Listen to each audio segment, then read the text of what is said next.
Good afternoon, ladies and gentlemen. Could we ask the chambers to please come to a hush? Thank you so much. This is our Monday, June 10th meeting, and we will ask the clerk to begin by calling the roll and establishing the presence of a quorum. Supervisor Ellenberg? Supervisor Wasserman?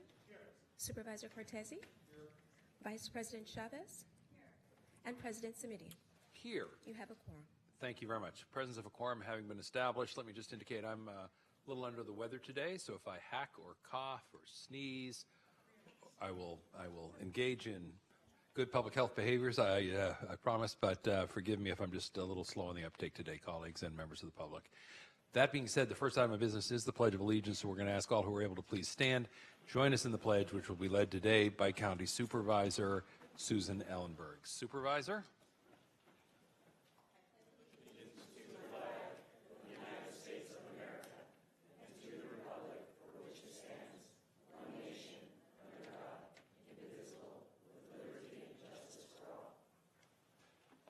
Thank you very much. That takes us to item number 3, which is public comment. Public comment is that portion of our agenda set aside for comment by members of the public on non-agendized items properly within the jurisdiction of our county board. And we do ask that all cards for public comment be submitted at this time because that's how we can tell how much time we're able to allot. Last call.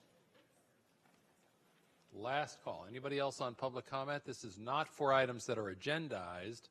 This is only for non-agendized items. So if you're here to speak on an item that is on our agenda, you can wait until we get to that item.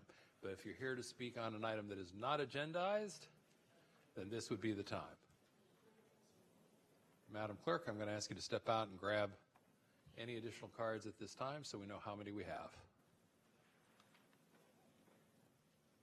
Rhonda, you want to raise your hand and walk down the aisle and let people know that you'll take their cards? All right, then it appears we have about 6 or 7, and that means we will set aside up to 2 minutes for speakers under public comment, and I'll call up Annie Chan and Frank Ortiz and Carmela De Sopa and Mirta A. Mirabal. And let's start with those. Folks, come on up. Once again, that was Annie Chan, Frank Ortiz, Carmela De Sopa, and Mirta Mirabal.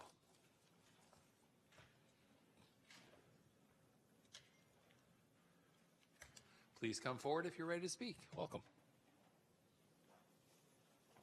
Do I have 2 minutes? You do have 2 minutes. Oh, okay. All right. Please begin. My name is Annie Chan. I'm a public health nurse, and I've been working in the county health department for the last 18 years. So first of all, I would like to thank Supervisor Samitian and Supervisor Weisselman, Supervisor Ellenberg, Supervisor Chavez, and Cortese for taking your time to meet with the public health nurse this last couple of weeks. We appreciate you and your staff to take the time and willingness to hear the public health nurse stories and how we serve our communities in different programs. Today, I would like to share a story of our other brother and sister within the SEIU unit. Is our medical lab assistant staff in the microbiology department of health and hospital. Would like to share that employees are an instrumental factor to bridging care and support for growth within communities and to which they work in. With cost of living on the rise, many employees are forced to move out of the areas in which they work. This has an impact on the communities being serviced. Communities thrive at a higher rate with employees that live in the communities they work in. So benefits of employees who live in communities to which they live in, more likely to pay attention to the community needs.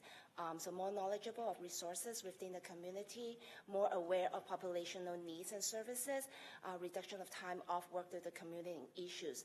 So we're to stand behind healthcare services, even though I'm a public health nurse, but we stand behind all the healthcare services worker. The employees should be upheld to the best services in the contract. Employees that are not ahead of the pay rate scale with sustainable benefits, they are at risk for having to move out of area, which affects productivity, workflow, staffing, and overall impacts of the community needs. So please value our workers in this county. We love this county, and we would like to continue to work at this county, and thank you for listening. Forgive me. Thank you for your comments. Frank Ortiz and then Carmela De Sopa. Welcome, sir. Thank you. Hello, my name is Frank Ortiz. I'm a road maintenance worker for the County of Santa Clara. I'm here to speak on my behalf and the numerous coworkers who cannot be here today. I said, we put our butts on the line every day repairing the roads, potholes, cracked roads. We also clear mudslides in the rain, in the wind, fallen trees. But I'm not really here to talk about how hard my job is. I'm here to talk more about how hard it is on families when we are asked to stretch our dollars even farther. The current contract being offered not only hurts county employees, but is an assault on our families' well-being. To help stretch their dollars, county employees are moving to neighboring cities and counties. They are moving farther and farther away in hopes of saving a little for retirement. I know of one person who even sleeps in his car sometimes so he does not have to travel and incur the costs that are associated with that. But in the meantime, this creates a hardship when one parent cannot be home to help with taking kids to school or picking them up. The current contract being offered takes more money from our families while offering little in return. This dashes the hopes of those who are sacrificing so much already. And I ask this, the national average for pay raises for 2019 is 3%. That's the average. And I want to ask, why is a county offering so little? Thank you very much. Thank you. And our next speaker is Carmela Di Sopa, to be followed by Mirta Maribel. Good afternoon. My name is Carmela De Sopa, and I work for the Department of Tax and Collections. I have worked for the County of Santa Clara now for 20 years. I'm a revenue collections officer. I enjoy my job and have always taken pride in the relationship that we as employees have with you, the Board of Supervisors. In the past, through good times and in bad times, we, the employees of Santa Clara County, have always stood by you. When the economy took a downturn, we even voted not to accept a 7% raise that had already been okayed. The county needed our help, and we were happy to help out. Now the shoe is on the other foot. Our contract expires in a matter of days, and then the board goes dark as you prepare to go on leave. Times have changed. The county's bringing in more money year after year, purchasing property and also the acquisition of 3 hospitals. Our workloads are increasing, and above all, we are now short-staffed. Retention is down as employees move on and out to higher-paying jobs elsewhere. And for the first time, we are seeing our employees who helped to raise the community up now standing in line for the same benefits. We have people standing in line for low-rent housing, and at times they can't even qualify for that. Our realignments were put in, and we were told, no, we were overpaid. How do you tell someone that can't make rent that they're overpaid? My wages have never been realigned in 20 years. I'm not sure about yours. We're asking for your help now to help us negotiate a fair and equitable contract between the two of us. Thank you. Thank you. Next speaker, please. Good afternoon. My name is Mirta Maribel, and I've worked for the county for 31 years. I'm currently working as a child support officer in the Department of Child Support. I've already shared my story of bullying, harassment, and disharmony in the workplace. I know the importance of dignity and respect on the job. I would like to be a voice for my fellow union sister. I would like to share a story with you today of Ali, a public health nutritionist and SEIU steward, who also knows the importance of dignity and respect on the job. Ali and her colleagues work directly with individuals, communities, and organizations on promoting health and preventing chronic disease. They love serving our community, and they strive every day to lift up the voices of those that are underserved. When they are treated with respect by their managers and executive leaders, they come to work energized and ready to pursue their daily work. However, many of Ali's colleagues are regularly bullied, harassed, demeaned, and/or discriminated against by their managers and leaders. Part of creating healthy and safe communities is making sure all employees have healthy and safe places of employment. As one of the largest employers in the county, Santa Clara County should take the lead in creating a better workplace culture that supports its employees so they can do a better work supporting county residents. We have provided a budget analysis that shows the county has the economic resources to invest in the worker and the community, but treating workers with dignity and respect doesn't cost anything. Ally and I can't believe that the county was given a budget, in the contract negotiations, we put dignity and respect into our current contract, our new contract. And what the county returned was they removed those words, dignity and respect. It doesn't cost anything to give people dignity and respect. We request that you ask your negotiating team to return those words back to the contract negotiating. Thank you. Thank you. I've got cards from Scott Largent, Vaughn, I believe it's Fleming, and then I have one card without a name. Come right up. Welcome. Good afternoon. My name is Christina Diaz, and I'm the one without the name. I apologize for that. No worries. I'm a little nervous today. I'm a bilingual client service technician in the Department of Family and Children's Services, South County Bureau at the 90 Highland Avenue, San Martin office. I have been with the county for 18 plus years, and I am a top alumni fall 2000 graduate. I have worked, networked, collaborated, along with many of my coworkers and other bureaus in my lifetime here in my years with the county due to my knowledge and experience in customer service. I have been their pillar of support. Today, I want to share with you a bit about myself. I am sharing with you my story of how my experience is an investment to you in this county as a worker. You see, I will be sharing my story, my values, my knowledge, and my experience that has made me a great investment in your community. I come from a structured family of upbringing from my parents who were married for 60 years and were immigrants from Mexico. My value in my family was that if you want to be a family, you need to take care of your family. You are an important pillar to keep this family strong, and you need to invest in your family. Both my parents showed me kindness by telling me to always speak gently. And my father always told me it's nice to be important, but always remember to be kind. Unfortunately, they're no longer in my life and have passed on. I am married and have a beautiful 6-year-old daughter named Sophie who has autism, is high-functioning intellect, and we live in Hollister. Being an autistic parent, it takes lots of time invested and parenting techniques to guide her to learn and transition. But my time invested as a parent is what has helped me guide my daughter to succeed in her walk of life. Since we both commute into Santa Clara County for work, this past school year, my husband and I have had to make the decision to help my in-laws since they need caretaking in San Jose. My husband's family consists of his mother, father, and 2 unmarried adult sisters with special needs and health issues. And I One need had to her say leg thank you amputated. very much. Please wrap up.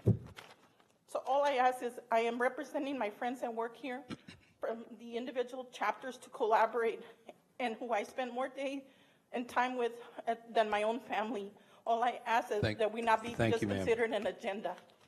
Thank you. Mr. Largent, I believe you're up next.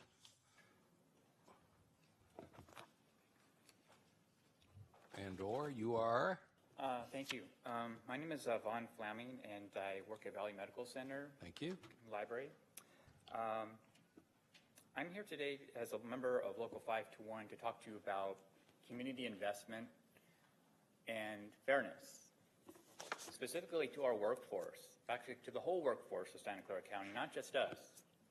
We have a housing crisis in our community. When a worker must earn over $280,000 to afford a typical home of over $1 million, that's not the American dream that I see. That's a tragedy. As workers, we have invested in our community to ensure that we have good schools, growing infrastructure, and accessible and affordable health care for all. Those should be county values. Yet we are getting pushed out by billion-dollar corporations who do not appreciate our investment in our own community and continually drive housing costs higher and higher every day out of reach. We are willing to work with Santa Clara County to ensure that everyone, residents and workers, have access to affordable housing in Santa Clara County, and that we cannot do it alone. We need you, Board of Supervisors, to support this. The county can be progressive and innovative by doing things which the county property that can also help our workers continue to provide the valuable services that we do every day. Through affordable child care programs that we can build on-site, on our work site, We can help our workers be more productive when they don't have to worry about their child care concerns. That's a family value. We must take Santa Clara County make Santa Clara County work for everyone. And we look forward to being able to make progress, this county to make progress and innovation a reality in our county, not just a dream for the limited and privileged few. Thank you very much. Thank you, sir. And I believe our final speaker under public comment is Mr. Scott Largent. Mr. Largent? Ready when you are, Tiffany. Thank you. Thank you. Scott Largent. Good afternoon, everyone. We have these, well, I'll just get right to it. I found one success story, okay? And I've been coming in here asking to kind of, where's all the success stories? Where's all the people that got off of meth, alcohol, put their lives back together? I mean, where's that big, big list? And I haven't been able to ever find it. I found one out there. He didn't use any of the county services because he dealt with what I dealt with. This gentleman belongs to a church, and he set up his PA system down there. And I'm not religious, but I got a real kick out of this. This guy had his two PA things there, the wireless things. He had the microphone out there, and he was really laying it down, and he's trying to get the zombies to kind of wake up in the park over there. I enjoyed seeing that. Damn near went up and hugged the guy because I said I didn't think anybody existed that got off of meth, and he'd been 5 years sober. So we were out there, you know, hugging each other and doing the I'm sober dance out there in the park, you know. But the problem is all these other people out there, these lost zombies, are not getting any type of help. I take your guys' lists. I go down there, I find these people, and I start calling these numbers. I try to get people out there to help them. And there are people that really, really need the help. Nobody shows up. And your dispatch thing through the county, they keep wanting to have some type of backup there, but the public doesn't have any backup when we're standing next to City Hall and somebody's dropping a deuce right there smoking methamphetamines and fighting. But we've got to wait for law enforcement to double up with these people to try to get them help. And then whoever came up with that horrible idea regarding the warrant level having to be up to 15,000, that means somebody could be dropping a deuce in the park, smoking methamphetamines, punching and hitting somebody, and we will not take them in. So we're allowing that cycle just to continue. We will not book them into our jail. So it's turning it into a war zone all the way up and down the light rail, all the way up towards Kirtner. Let's be honest, it's everywhere in San Jose now. I stuck with what I could really film here, and I moved to the outskirts, and it's worse. So it's very sad. Thank you. Thank you. Let me confirm with our clerk that we have no other speakers under public comment. Madam Clerk? We do not. Thank you all very much. Colleagues, that takes us to item number 4, which is to approve the consent calendar. And if we can get a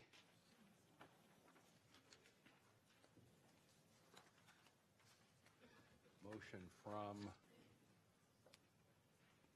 any member of our board. Do we have items on the consent calendar today? Yes, We do. and I need to pull Thank them you. up. Thank you. We have items 101 through 106, more or less. 103. Well, 101 through 103, followed by recess at 104, and then you're right, a convening at 105 and 106. But the short version is we have a motion by Supervisor Cortese and a second by Supervisor Ellenberg calling for these items to be on consent. Before we call for a vote, I will turn to Supervisor Chavez, whose light is on. Thank you very much. What I would like to do is pull item 102, and this is to receive a report from the county executive relating to the funding strategic countywide plan to address gender-based violence. And either I can ask a question now, or I can pull it from consent. What's the preference of the? Supervisor, I think I would like to suggest that we just pull the item from consent and take it up in its regular place on the agenda and Great. give it the time that I know we think it deserves. Thank you. Then, without objection, we have a motion by Cortese and a second by Ellenberg to approve the consent calendar as contained in our published agenda, with the exception of item 102, which will now be heard in its ordinary place on the agenda. Any other additions, deletions, corrections to the consent calendar? Madam Clerk, are there any cards on the consent calendar? There are not. Then we'll ask all 5 members to please vote on their screens. And that having been done, we'll ask that the results be displayed so that we can announce that the motion carries 5-0. Thank you all very much. That takes us to our regular agenda. And we begin with item number 5. And Dr. Smith, who's going to lead us through this exercise? Mr. President, members of the board, this is a routine approval by the board of the estimates and tabulations resolution, which gets our budget started. So we only ask that you approve it. All right. Well, we're going to ask that the clerk please display the voting panel on our screen, and then we're going to see if there are any comments or questions on this item. We will see if there are any cards on this item. If not, I'll announce that there is a motion by Supervisor Wasserman and a second by Supervisor Ellenberg. And Supervisors, I'm going to take that to mean that you are offering up a motion in support of the recommended action as contained in our published agenda. I see nodding heads. We'll ask all 5 members to please vote on their screens. That having been done, we'll ask the clerk to display the results and indicate that item number 5 is carried on a 5-0 vote. Thank you very much. That takes us to item number 6. And this is the portion of our agenda where we receive new and or updated information relating to the county executive's fiscal year budget. We can get the voting panel up on our screen.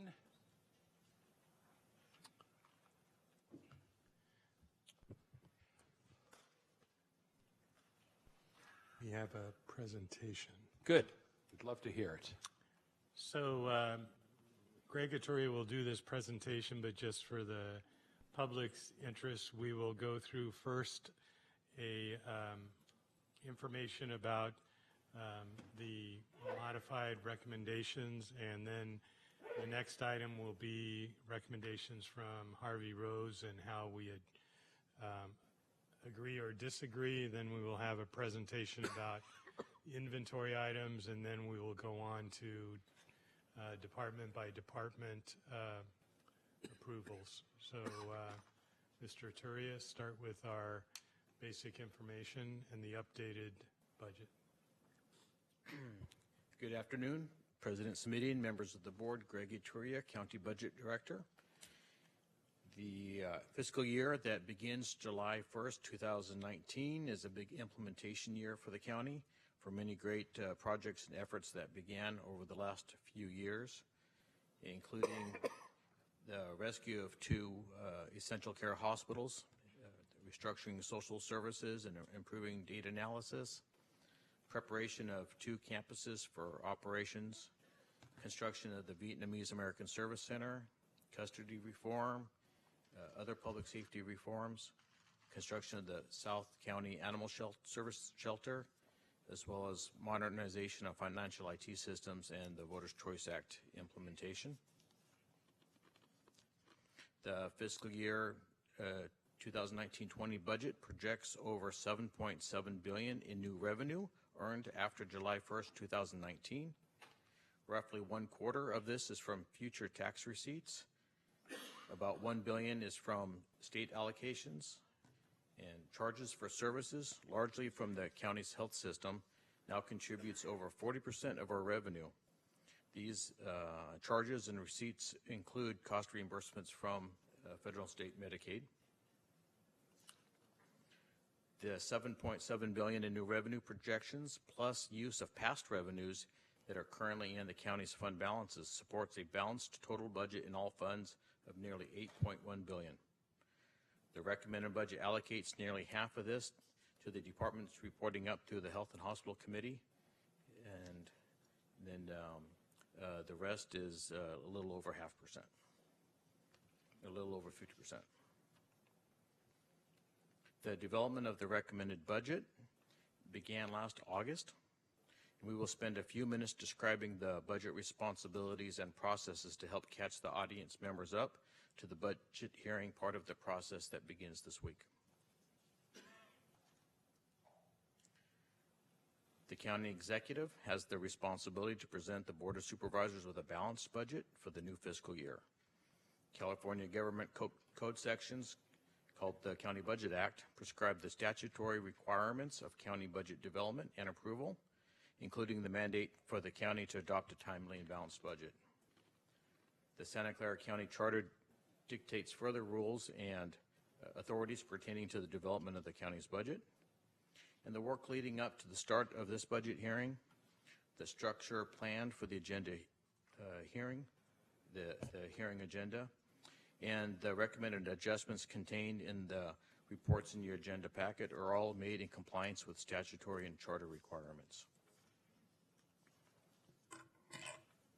The county executive is responsible for developing a balanced budget for consideration by the Board of Supervisors and administering the budget after the board's adoption of the budget. The recommended budget is a proposed spending plan that is considered by the board in a public hearing, this hearing. The recommended budget was published on May 1st, 2019, and the Board of Supervisors conducted a public workshop regarding the recommended budget in May. The budget remains a proposed spending plan until it's adopted by the board at the end of this hearing on Friday. The budget adopted by the board at the end of this week's hearing will reflect the recommended budget as amended by the Board of Supervisors. And at all stages, the county budget must be balanced. Funding sources must equal financing uses. Next, we will step through each of the 4 phases of budget development. The first phase is the development of the current level budget, sometimes called the base budget. This baseline identifies the cost of providing current services and staffing at next year's costs. It also identifies the estimated revenue for next fiscal year based on current services. Development of the base begins in August of each year for the future budget year by reconciliation of all position information in all databases. Most of the base development occurs throughout the fall and the wintertime through many stages. It is constantly updated right to the start to the hearing based on new information. The base budget includes projections for hundreds of revenue sources. Each source is unique, and there can be many variables to analyze when developing these estimates. Even after revenue estimates are initially made in the wintertime, they are continuously reviewed and updated based on new information. The administration reviews this information and balances the budget in the spring. The county executive recommends specific actions to balance the budget. The county executive's recommendations are inspired by and informed by his participation in board meetings, board committee meetings, strategic discussions with other leaders, and information from professionals and analysts. The budget must be balanced for each fund. In each fund, the available resources must equal the use of resources. Further, the recommended budget is structurally balanced, meaning that one-time resources are only used to pay for non-recurring costs. Through the adopted budget phase that concludes on June 14, the board will make revisions to the budget at the end of this week in a manner that maintains a balanced budget. The audience will observe the board making tentative decisions or discuss potential revisions throughout the week with referrals to June 14 for final determination, since all changes require an equal and opposing opposite offsetting change somewhere else in the budget to maintain the balanced budget. Changes under consideration by the board this week include updated financial information, revised recommended actions by the administration, the inventory of board member proposals, and recommendations to rebalance the budget. After the budget is adopted by the Board of Supervisors, the board may and does make changes to the budget throughout the year to reflect what the board authorizes at its regular meetings. Board authorization is needed to modify the budget anytime overall appropriation is another word for spending authority, anytime overall appropriation is increased for any fund or for the use of any reserves or any other major changes. After the recommended budget was published on May 1st, we learned new information that needs to be considered to maintain a balanced budget, including updated revenue estimates, fiscal impacts of actions by the board since March 19, as well as updated fund balance projections based on more current data of current fiscal year expenditure and current fiscal year revenue trends. The county executive also has recommendations to further revise the budget based on the new information and needs. And throughout the next 3 days, these will be individually contemplated by the Board of Supervisors. Further, there are several findings wherein the administration and the management auditor concur that an adjustment is warranted or should be considered.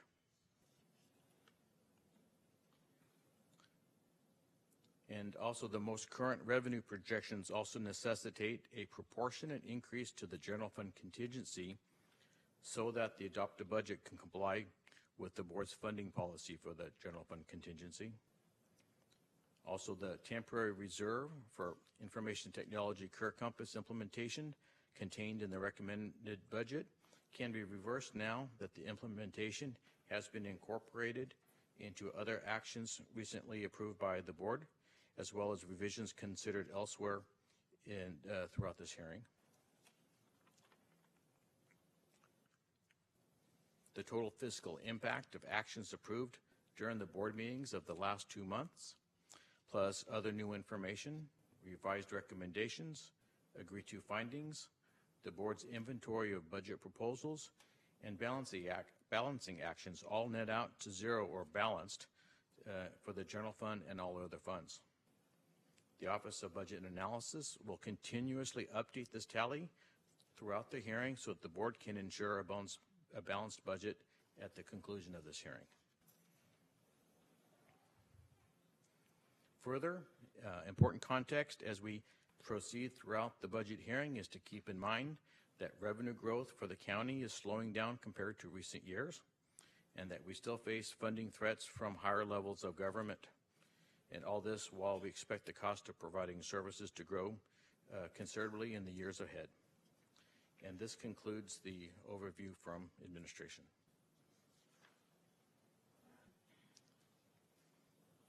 Thank you, Mr. Atturia. Colleagues, we are at item number 6. And let me see if there are comments or questions or cards from members of the public.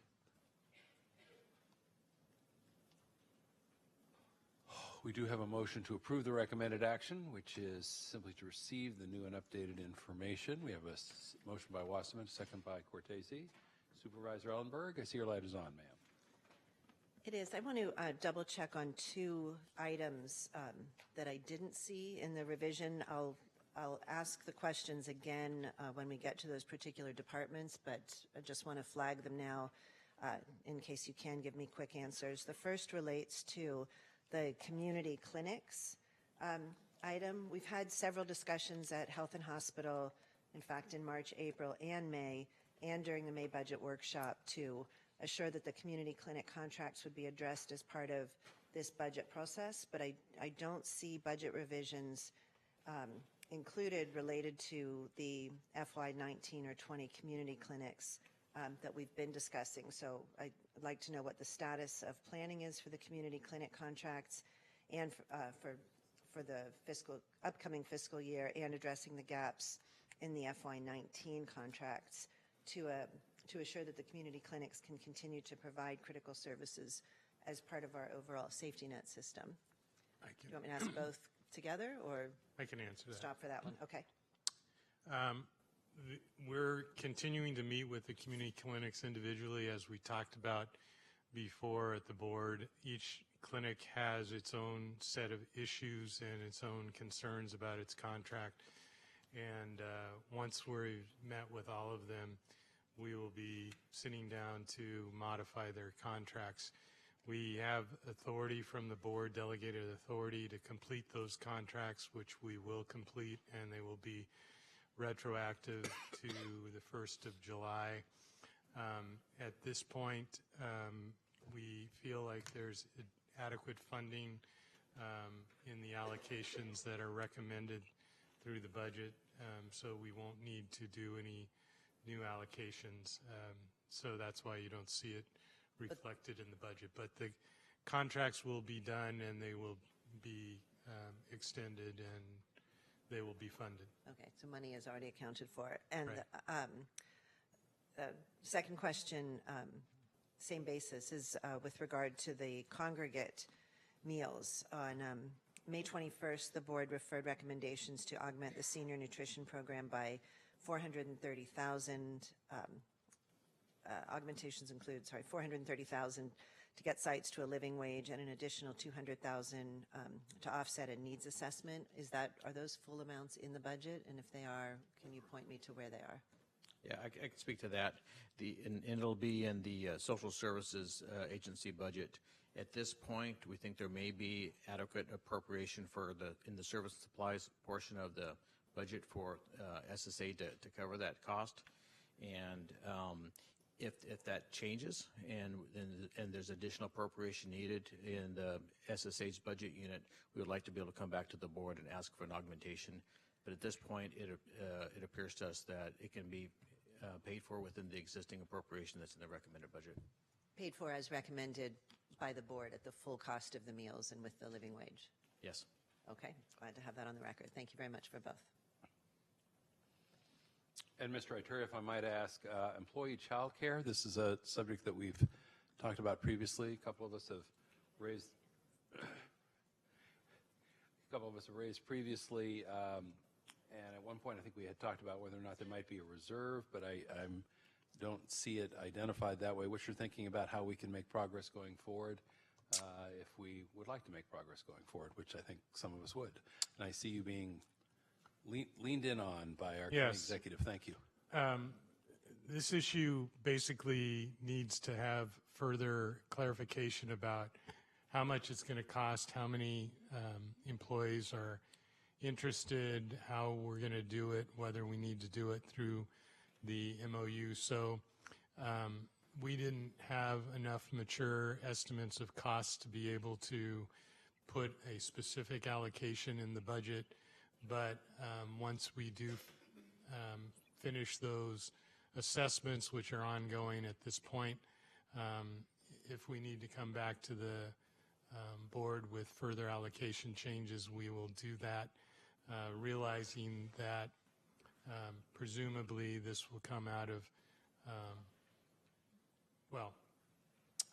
much of this will be discussed in meet and confer, and we do have a set aside in the budget for costs of the meet and confer. So Set aside. So my understanding is that there is $1 million in reserve, that money was going to go first toward the county employee assessment, right, which I'm hearing is going on, but I had asked to be able to see that document before it went out, just to be able to weigh in on the questions that we are asking of employees. And well, we haven't sent it out yet. Okay. I'm just saying we're working on the process, but we'll get it to the board before we send it out. Okay, and we do have funds reserved for that, and right, we are contemplating starting some aspect of this, having some program on the ground with small people in it during the 2019-2020 fiscal year. That's our hope. That's our plan. That's our plan. Thank you, Dr. Smith. And the funding source for that, again, would be what, anticipating that would be both a hope and a plan? In the budget, we have built-in expected costs for the negotiations for the labor contracts. So it's anticipated that some of that will be involved. We also have built into each department's budget object to service and supplies costs, which presumably some of that will be in. It all depends on how we decide to do this, whether we decide to do it through contracts or actually hiring and starting up our own child care centers, or offering a stipend or some benefit to employees. So we can't specifically call it out until we have that decision made, and that decision won't be made until after we send out the interviews and or send out the requests for information to employees, analyze the needs, come up with the options, come back to the board with a list of options of how we could do it. So we're a little bit too much in the dark on details right now to actually call it out specifically, but we have enough flexibility in the budget to pay for anything that's reasonable. Okay.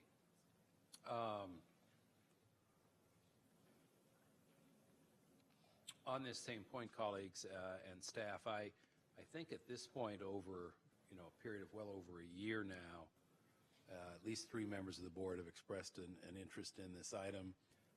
We have taken to heart the reminder from staff that there are meet and confer issues here that we want to be mindful of, but I do think we are at, if not past the point where we need a plan. This is a vision that has been articulated, as I say, by a majority of our board at various times, and maybe it's just the cough medicine talking, but I'm reminded of, I think it was Mark Twain who said, a vision without a plan is just an hallucination. So I'm hoping that we'll get past that point. And Dr. Smith, is there a date certain by which a plan might be forthcoming for consideration by our board in some form or fashion? We can pick a date, September, second meeting in September. Supervisor. I guess I just have to emphasize that a big part of this is meet and confer, and we can't meet and confer outside of the formal table. So I want the board to be aware of that. This will be a benefit offered. It will likely result in some tax implications for the employees. The employees will have to agree to that through the meet and confer process. We'll have to have that completed. I don't know what else to say. I'm going to ask for the first part, the survey, which I hope is the much easier piece, at the first meeting that we come back to in July, to be able to see what the proposed employee survey looks like. First meeting in August? That's what I meant. Yes, thank you. Sure. August, thank you. We can do that. Supervisor. And then we'll plan on having a list of options for the board. The second meeting in September, and at that timeline, part of the option will be done in closed session as part of the authorization for meet and confer. Part can be done in the open session. Supervisor Chavez, on this point or on a different matter, ma'am? No, this one. I think, so first of all, I appreciate the probing questions and the response.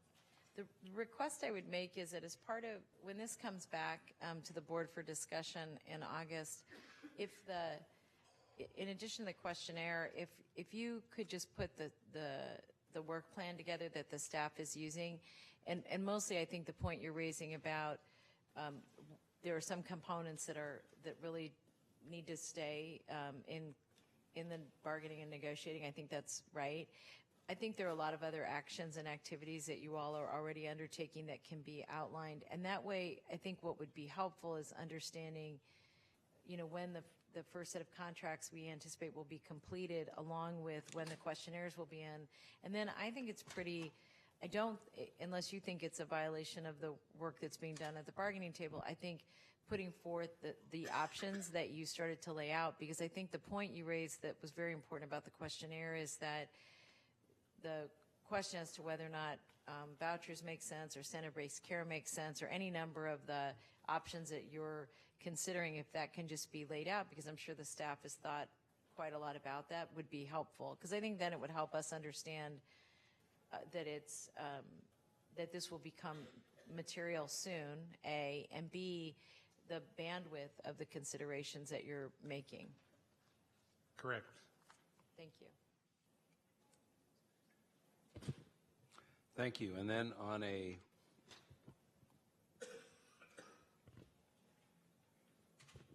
forgive me, colleagues.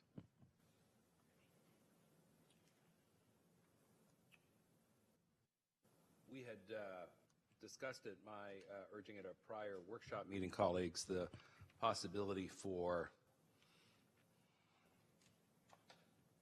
improving the recommended funding level for our parks historic heritage grant funds. Last year, I believe we were at 595,000. This year, the recommendation was, I think, something like 90,000, and we see an increase to 190,000. Mr. Atturi, is that where we are at this point? At this point, it's 100,000 in the current budget, and doubling that to 200,000 for based on the recommended actions. The $10,000 difference, I think, is the administrative part that's that the department uses. So the actual grants, I think it is 190. That being said, that would be about a 2/3 reduction from the amount we were able to fund last year, yes? Yes. And that being said, last year's grant had more than, I want to say $1.9 million in qualified applications. Am I remembering that correctly? Could be wrong. I don't remember exactly either.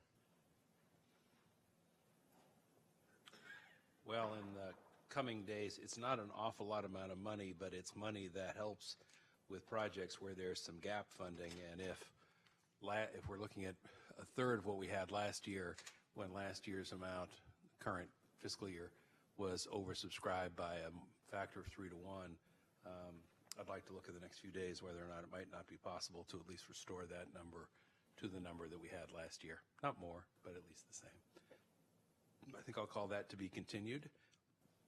And then let me see if there's any other items on this. Supervisor Chavez, yes. Thank you. One other opportunity is that when we go out for the historic grant resources, I think some of that money was going to be able to be available for, I think a lot of that was really focused on activities. And so I guess my point is I think we're going to actually attract more need to the county based on that outreach that we're doing. So what we ended up with last year, whether it was 1.2 or 1.9, I think will be more this year. And I'm more saying that because I think just to put a pin in the point you're raising, I think that you're right. What I was hoping to do, if it's okay, is item 102, I might just bring it up right now because what it really is it's a question of the construction of the budget. So as part of the board action, we'd had a conversation about, and the board unanimously supported moving forward with $5 million that we could focus on gender-based violence, primarily sexual assault, but other activities. And just as a reminder for my colleagues, this was $5 million that was really going to be new money to be able to address what we saw were pretty significant gaps in services that came forward as part of a public hearing that we did through Children's Family Seniors Committee. And so what I wanted to do is just ask the staff if you could explain a little bit about the intent of item 102 relative to making that money available for services for victims. Right. We're developing an RFP at this point, and the total amount is anticipated to be the $5 million. Once we get the results from the RFP and successful bidders, we'll actually have contracts that we can allocate that $5 million to. At this point, I don't know how many contracts it will be or exactly what services they will be providing. So when we do allocate, we will utilize either contingency reserve or fund balance, or I should say salary savings, to allocate it after the RFP. So the $5 million will be spent. We just couldn't put it into the budget at this point because we don't have a completion of an RFP. So if I could make a request as part of the final budget, would be the item 102 is a little unclear about that. I think it mentions contingency reserve, but it's not as laid out as Dr. Smith, you just laid it out. So as part of our final budget action, if the intent can be just better refined, number one. And then number two, I think the point you raised that's really interesting is that as the RFPs get developed, and in all likelihood, there will be multiple parts of that $5 million that will be divided up probably in prevention and then services and, with different buckets.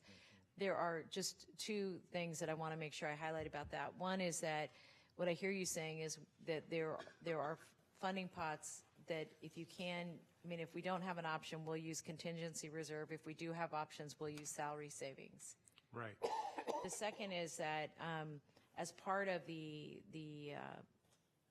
body of work that's being looked at relative to this, that some of that will be based on the timing that the request for our proposals or the request for qualifications come in. Is that accurate? Okay. Correct. And then the third thing that go ahead. Sorry, I should have said, and there are other potential revenue sources in social services and health and hospital that could also possibly be used. That will be considered as. I guess the major message is we'll spend the $5 million. Exactly what pots it'll come to and what contracts it'll go to remains to be seen. Great. That's really important. And then the last thing I just want to raise is that as part of these contracts, I just want to encourage staff to make sure the contract timing is aligned so that the previous $5 million that's in its process for domestic violence gets aligned so that these contracts come open at similar times so that what we can allow nonprofits to do is bid on a series of services and not divide up the person as to their needs. So meaning that if they're a victim of domestic violence and sexual assault, that they're not pulling from two different contracts to serve that single person. Okay. So I just want to make sure that from an intentionality perspective that we're working closely, particularly I would say with, there you go, with social services to make sure that that those contracts are aligned in a way that allows for future flexibility. Right. Great, thank you. Will do. Good. Colleagues, anything else on this item? This is item number 6, and it is to receive new and/or updated information. Thank you. If not, then we'll ask all 5 members to please vote on their screens. That having been done, we'll ask the clerk to display the results, and the motion carries on a 5-0 vote. Thank you very much. Item number 7.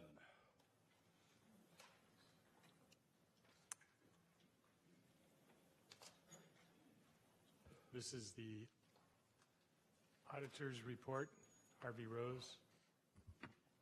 Thank you. And do we have folks? There you are. Ms. Sullivan, welcome. Thank you.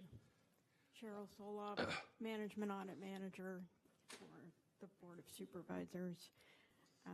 Good afternoon. I'm not sure what your preference is for going through our report. I hear everyone talking about needs for additional funds, and we have additional funds that we identified that were not included in the recommendation that you just approved. Would you like me to go through each discrepancy or the totality, or what is your preference? Thank you for asking, Ms. Sullivan. And I'm going to turn now and ask my colleagues what they'd like to do. I do, of course, have a suggestion, and that is, if I understand it correctly, Ms. Sullivan, on items 1 through 20, there are just 1, 2, 3, 4, 5, 6 areas where the administration either disagrees or only partially agrees. Is that correct? That's correct. Then, colleagues, I would suggest that we not rehash the 14 items where there is already agreement. Is that agreeable? It appears to be. Ms. Sullivan, any reason why we can't just take yes for an answer? It's fine with me. Dr. Smith, okay by you? Sure. Okay. Then that would get, for those of you who want to see if government can work, we just got yes on 14 items. There you go. So now that takes us to item number 2, 9, 10, 11, 16, and 17. Those are items where there is at least partial disagreement or just a disagree. Colleagues, would you like to walk through those one at a time, please? Yes. So, Ms. Sullivan, if you'll do that briefly, since we all have the materials. What's the back and forth on item number 2? Item number 2 is excess funds in the Fleet Capital Fund, and a number of these relate to not where we're not proposing an expenditure reduction, but actually just redeployment of funds that are available and not committed to any particular purpose. And such is the case with this fleet capital monies. This is just the net amount beyond the amount that they would be expected to maintain to continue as an internal service fund. It's just excess monies. This isn't the total amount of the fund. It's just the excess above and beyond the working capital and the amount that they would need for replacement of vehicles. Okay. Ms. Rituria. Yes, thank you. Yeah, the Fleet Capital Fund, Fund number 73, accumulates funding to replace vehicles gradually as the vehicles are being used up. So, for example, a vehicle that needs to be replaced in 5 years' time, 1/5 of it's funded 1 year, and then the next 5th, and then the next 5th. And so that way, at the end of 5 years, you have the funding to replace the vehicle. There's no excess funds in Fund 73. Every dollar that's in the fund is tied to a vehicle that's being replaced, and it's being funded on a reimbursement basis after it's after the vehicle is being used up, so the funds are there when it's time to be replaced. And in fact, there's even concerns by administration we may not have enough funds in the fund balance right now because of our effort to further green the fleet. We are replacing vehicles with more expensive but greener vehicles, and it's possible we may actually need to come back to the board and ask for authority to increase funding so we can continue to pursue that goal to further green the fleet. And but again, at this point, there's no excess funds. Every dollar in there is earmarked for a vehicle that's on track to get replaced after it's used up. Mr. Rituria, before I go to Supervisor Cortese, let me just ask, my recollection is that last year the division raised this same issue. Ms. Sullivan, am I remembering that correctly? That's correct. And that last year, the indication from administration was that the administration would explore the potential reclassification of these funds from an internal services fund to a special revenue fund of some sort. Apparently that didn't happen. Am I remembering this correctly? Yeah, we took a look at it, and it was in reference to an effort to try to provide some treatment, I guess you could say, by the management auditor to view this fund as an operating fund, and that's where the 60-day working capital comes into play. But actually, it's an internal service fund that's used for equipment replacement, and we're following all the best practices and state controller guidelines for its accounting. So we thought, well, maybe if you look at changing the fund type, that would keep this from coming up every year. But I don't know that it does. So I think there's just a difference in interpretation and maybe preference by the management auditor on that. I don't know that reclassifying the fund necessarily would address that. Ms. Sullivan, your view is the money just ought to stay in the departments rather than going into this fund. Is that correct? This is an internal service fund, and so it's supposed to break even. It's not supposed to accumulate large amounts of money that are not for a particular earmarked expenditure. And so the fact that, in other words, if they need the funds to purchase vehicles, then that's fine, but they should be purchasing the vehicles timely, not allowing the funds to just roll over year in, year out. And Mr. Rituria, just so I'm sure I'm clear, do the funds in fact roll over from year to year as opposed to being scooped up at the end of the year? Well, the cash is being moved to accumulate gradually based on the premise of as you use up the vehicle, you're actually funding that and not creating an unfunded liability because of the commitment to replace them. And so the cash is accumulated, not necessarily reappropriated. We only ask the board to authorize spending when it's time to replace it. So we're just trying to be speaking sure to I cash. understand, and forgive me. If the money is still sitting there unspent at the end of the year it stays in that same That's fund correct. for the subsequent year, though? That's correct. Great, thank you. Supervisor Cortese, your light's been on. Thanks for your patience while I got to the understanding I needed. Okay, Thank you. thanks. Thank you, President Smitty. I guess I'll ask the auditor first. Part of the rationale that we just heard on not accepting your recommendation or enacting it is the want or need to keep funding the purchase of green fleet vehicles. Your office,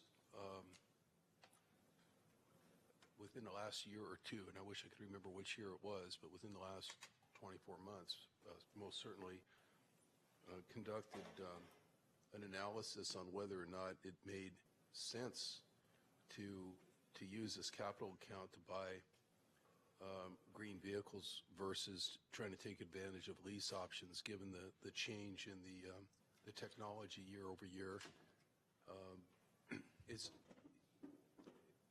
Does your office still hold that opinion that if indeed green vehicles are going to be purchased, they should be acquired, they should be purchased, not leased?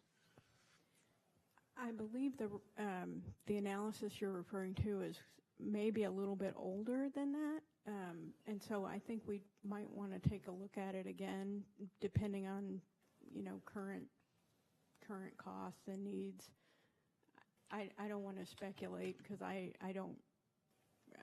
I think it might be predate some of the greener vehicles. Okay, all right. Well, we could ask you under separate cover, I suppose, to take a look at that again. Yes. Part of the rationale at the time was that by leasing, you'd lose a depreciation benefit, and I'm not sure how that impacts these figures one way or the other. I'm extremely familiar with depreciation benefit in private sector transactions from an internal revenue code standpoint and the benefit of that, not so much with regard to what benefit that would throw off from a public sector standpoint here with the County of Santa Clara. Well, of course, the county's vehicles, depreciate, and they need to recover those costs, and this would be the fund through which that would be recovered. But under the accounting rules, the purpose of recovering those monies is to then purchase the vehicles. And so instead of purchasing the vehicles timely, the funds are rolling over and accumulating there. And so, our proposal is to return the monies back to the departments from which they were collected, or to use them for their intended purpose. Yeah, thank you for that. I'm struggling on this one in terms of my fundamental disagreement with putting capital outlay for green fleet vehicles, again, given the rapidly changing technology that we're seeing, which may be a separate reason to vote no on, or to vote to essentially support the auditor's recommendation as opposed to OBA's recommendation. I don't expect everyone up here to share that opinion, given the fact that the auditor has indicated that at best that may need to be looked at again. At best it may be unresolved since it hasn't been looked at for a couple of years. But President Smitty, just to go back to process here, are we going to go through these voice vote each item, or just indicate somewhere at the end of the item what we agree with and what we don't agree with?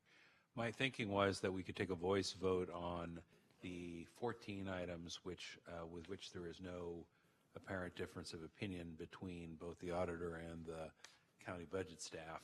And then on the 6 other items, we could take individual votes based on a motion to direct either the staff view or the auditor's view, if that works for the rest of the board.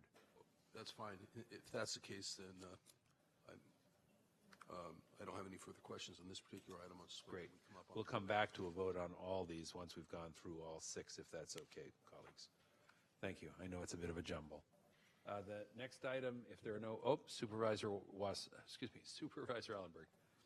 I'm going to have a question on one of the 14 that we've agreed to. Do you want me to wait until Let's we're go ready for through the vote for that? 6, and then I'll say, are there questions on any of the other items? And thank you for the heads up.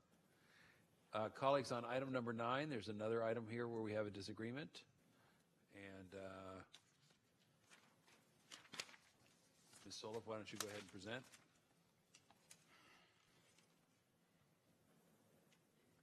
Okay. Excuse me.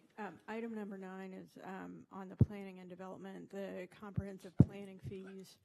I think our concern with this is that these are monies that are, this is $230,000, and these are monies that are received in the general fund. The department has indicated that some of these monies are restricted, but we don't see a restriction on these monies, and we don't know why they're not budgeting the revenue that they receive routinely. And let me ask the administration for your view. Yeah, these are fees paid by developers for professional services to do specific planning work that's contracted out. And so administration doesn't know at what point the developers will be coming forward paying these fees to pay for the professional services, the cost of the professional services. And we recommend that you wait until you actually get a proponent that comes in and says, we'll pay the fees, and these are the costs, and then we come to the board with an amount for the fees as well as the amount for the professional services to conduct the work, rather than try to estimate how much activity is going to be occurring. The swing of possibilities is large, and also it's offsetting for wherever you got the fee revenue, you're going to have an offsetting expense for the professional service engagement to perform that work. So it doesn't generate any kind of budgetary savings. If we make the adjustment, it's going to be an equal amount on both sides. So that's why the administration does not concur with this proposal. Thank you. Colleagues, questions or comments on this item? Supervisor Cortese. Yeah. So I understand the what both sides are saying, I think, and I guess my sense is that whatever the best number is that for budgetary purposes that the department wants to come up with should be identified. And if it's 230,000, if it's 460,000, if it's $1 million or whatever that amount is, and then the offsetting cost should be shown as well as a budgetary estimate, because then basically we have transparency. We have somebody saying, I think it's going to cost X amount, $230,000 to contract out plan check services or EIR reviews or whatever the heck's going on, and I think we're going to spend the $230,000 on contractors, and it shows up on both sides of the revenue and expense ledger or revenue and cost ledger. So that's how I'd like to see it, as opposed to having a number here that's, I think, justifiably kind of throwing the auditor off as why is it there if there's no clear offsetting expense or cost side to it. Also, just from a public policy standpoint, you always want, I think, in a perfect world, we want our budget to sort of track values in terms of, policy values that the Board of Supervisors would be aligned with. And I think the policy value of making your best estimates on both the revenue and cost side in terms of how much processing you're going to do in that department particularly is an important exercise to go through. In other words, I feel like if you have to estimate the cost side against the planning fee side, what you're basically doing is laying out a plan for your best plan for whether or not project A is going to make X amount of progress during the course of the year, or project B is going to make less progress during the course of the year. It just seems that kind of thorough thinking needs to go into all this. So I don't know if my colleagues concur, but what I'm saying here is that additional, offsetting cost entries, even if it nets out zero, should be included in the budget. So this doesn't look like money that would be returned. Mr. President. Let me just clarify. What the management auditor is saying is that we should add anticipated revenues to the budget. And what we're saying is if we added those anticipated revenues, we would also add anticipated costs.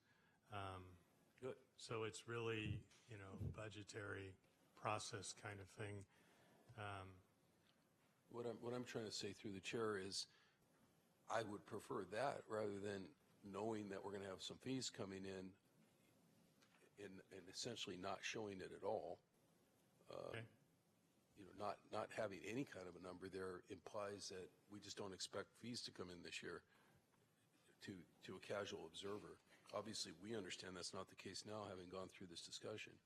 But I think a casual observer should be able to look at it and say there's some estimate of revenue or fees coming in, and there's some estimate of offsetting expenses as well, or costs, however you describe that. I know we weren't going to vote on them individually, but that would be my recommendation when the time comes. Thank you. And again, with the concurrence of the board, what we'll do is we'll go through these 6 items. I'll come back, ask for a motion and a vote on all 6 of the ones where there is some measure of disagreement. Then we'll go to the 14, see if there are comments or questions there, and hopefully wrap that one up with a single vote or pull some items out if that's the request of a member of the board. So then that takes us to item number 10, Fleets and Facilities, rollover of uncommitted deferred maintenance program balance. Ms. Soloff. Yes, this is, let me just be very clear about what this is and what it isn't. We're not proposing to defund the deferred maintenance program. There's a $12 million recommendation for that, and we're not proposing to touch that. What this is rolled over funds from previous year's maintenance that was not expended, that is still just sitting in the funds or that hasn't been expended. And so rather than just continue that appropriation on in addition to the $12 million, you could redeploy those monies to something else, one of the many competing priorities that the board has.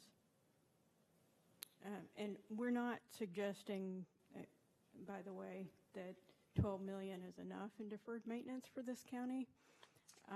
We know that we're not proposing to reduce that, and in fact, we would be the first to say that there's a deficit in the actual deferred maintenance that's occurring. However, it's not being spent, and to just keep appropriating funds and having it roll over when there are other needs, we're just bringing it to your attention. Thank you. Greg? Okay. Yeah, thank you. Yeah, the $10 million that was appropriated, a part of the appropriation from last year, is all being used. It's funding multi-year projects, and just to reiterate what was just said, the county cannot afford to take funding away from deferred maintenance when we have not been adequately funding our deferred maintenance in the past. Many of the county's facilities are in poor shape because of not adequately funding maintenance in the past. Backlog maintenance projects take several years to complete because of the complexity and types of the work, the types of facilities the work is done. And the detention facility projects are particularly challenging. And if the $10 million that is taken away that was funded in the past as recommended, most of those are tied to projects out currently in preparation out at the Elmwood facility. It would take away funding for roof replacements at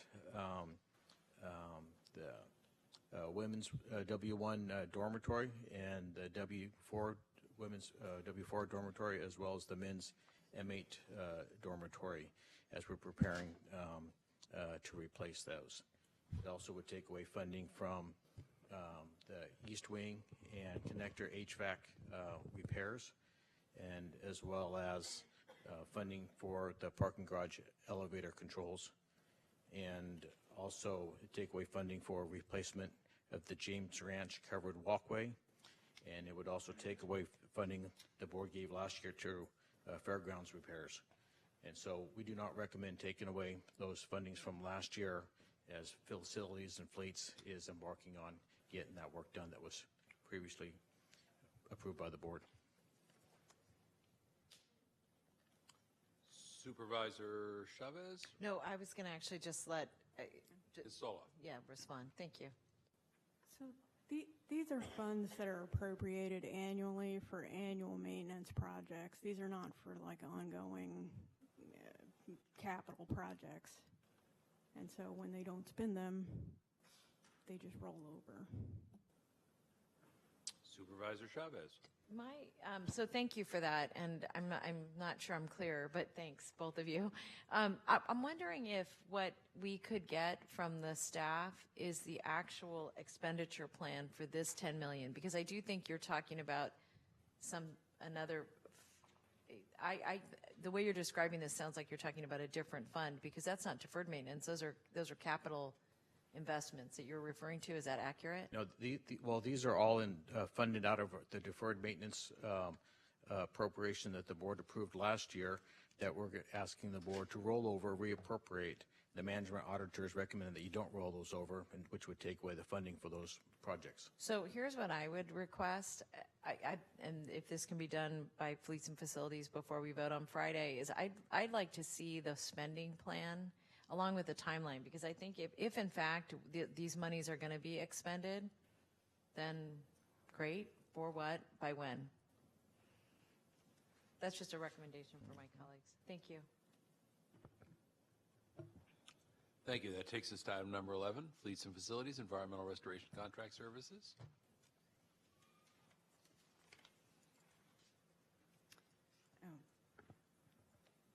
So this one is a $600,000 expenditure amount that is for contracts related to things like repair of water damage. It's restoration services. In their response, the administration indicated that, it was in fact that it wasn't actually for that their estimate for this was in fact excessive, but that they needed the funds for something else. So I don't think there's a disagreement about the fact that these monies are in excess of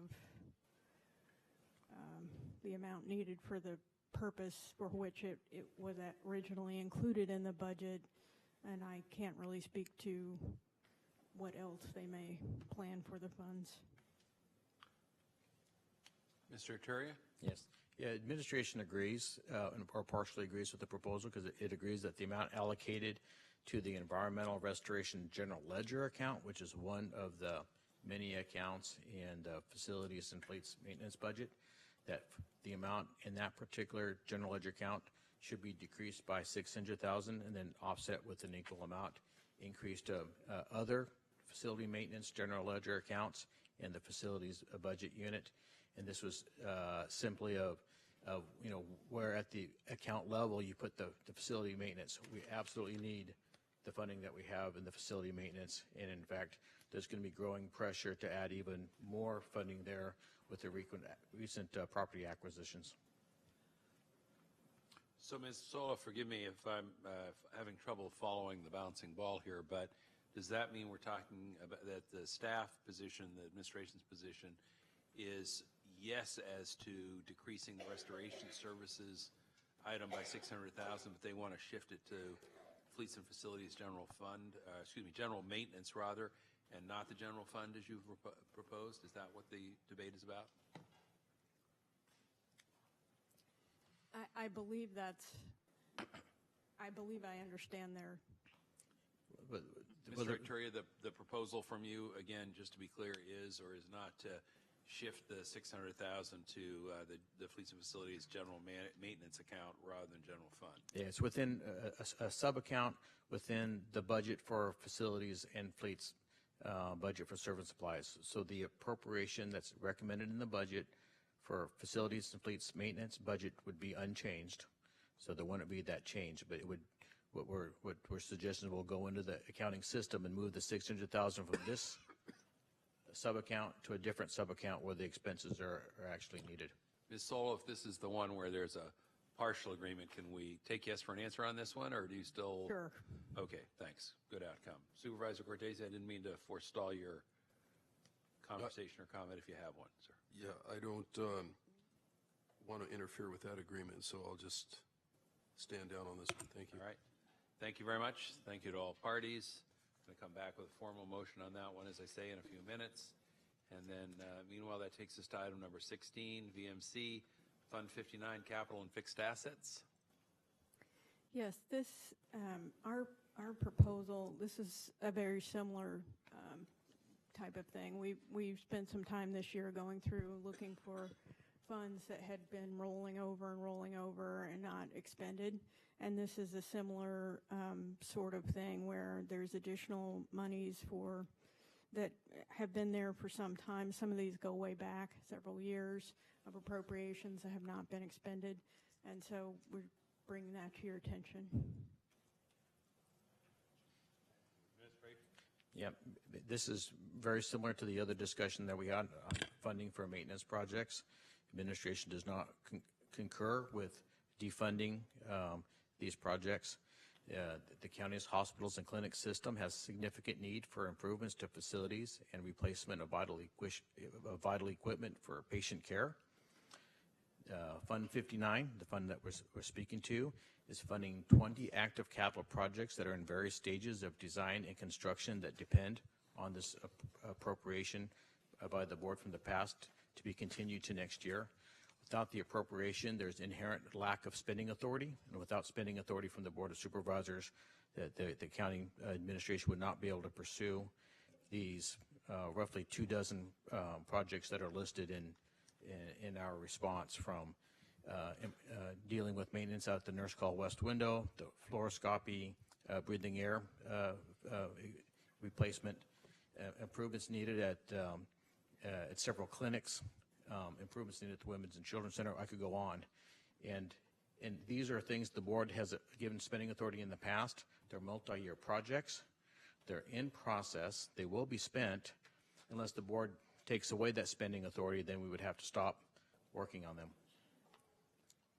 Ms. Soloff, I'm going to guess that you would not agree with the characterization of defunding. Is that a fair guess on my part? Yes, that's absolutely correct. For example, the Women and Children's Center, there's a separate $20 million appropriation for that work in the 1920 recommended budget, and we're not proposing to touch that. These are or other monies that are for that project or other projects.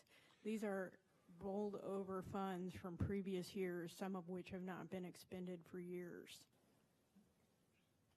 I'm going to try, before I go down the row, and I will in just a moment, thank you, colleagues, I'm going to try and colloquialize this conversation, which is a euphemism for trying to put it in plain English, if I can, between the two parties, the budget and the auditing team. I think Mr. Ituria is saying the money's sitting there and it's not doing any harm sitting there, and we know we're going to have stuff that we're going to need it for, so we can just leave it there. And I think you're saying you want more specificity about when and on what it's going to get spent. Is that a fair summary from your point of view? And if you want to correct or clarify, please do. I'm trying to cut to the chase here. That's a fair summary. Mr. Ituria? Yeah, certainly.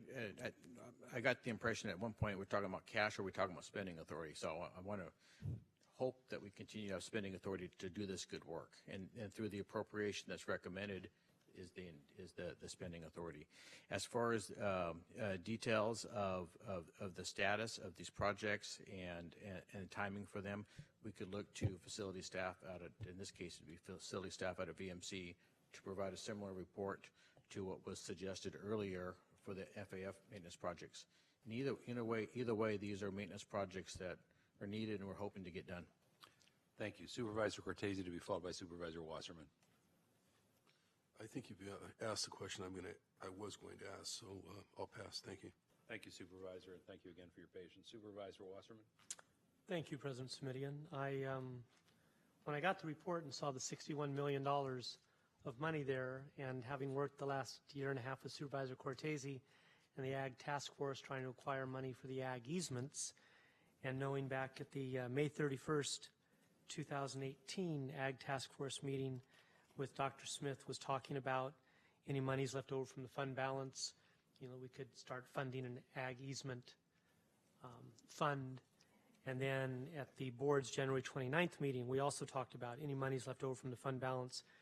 We could have a discussion about directing those dollars towards an ag easement fund.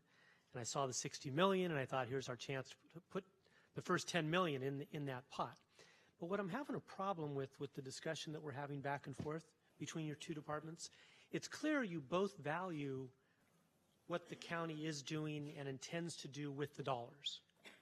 Be it the hospital, the emergency, the beds, the facilities, the environmentally clean vehicles, whatever it may be. Nobody's arguing about should these dollars go towards this. But when I read the Harvey Rose report and I see an auditor net savings column of $61 million, for instance, on this item number 16, Fund 59, pull 13.8 million out. And then I hear from our budget director, we have plans for that 13.8 million. They are specifically boom, boom, boom, boom, boom, which Supervisor Chavez asked on a previous item, could we have a list of exactly what it is?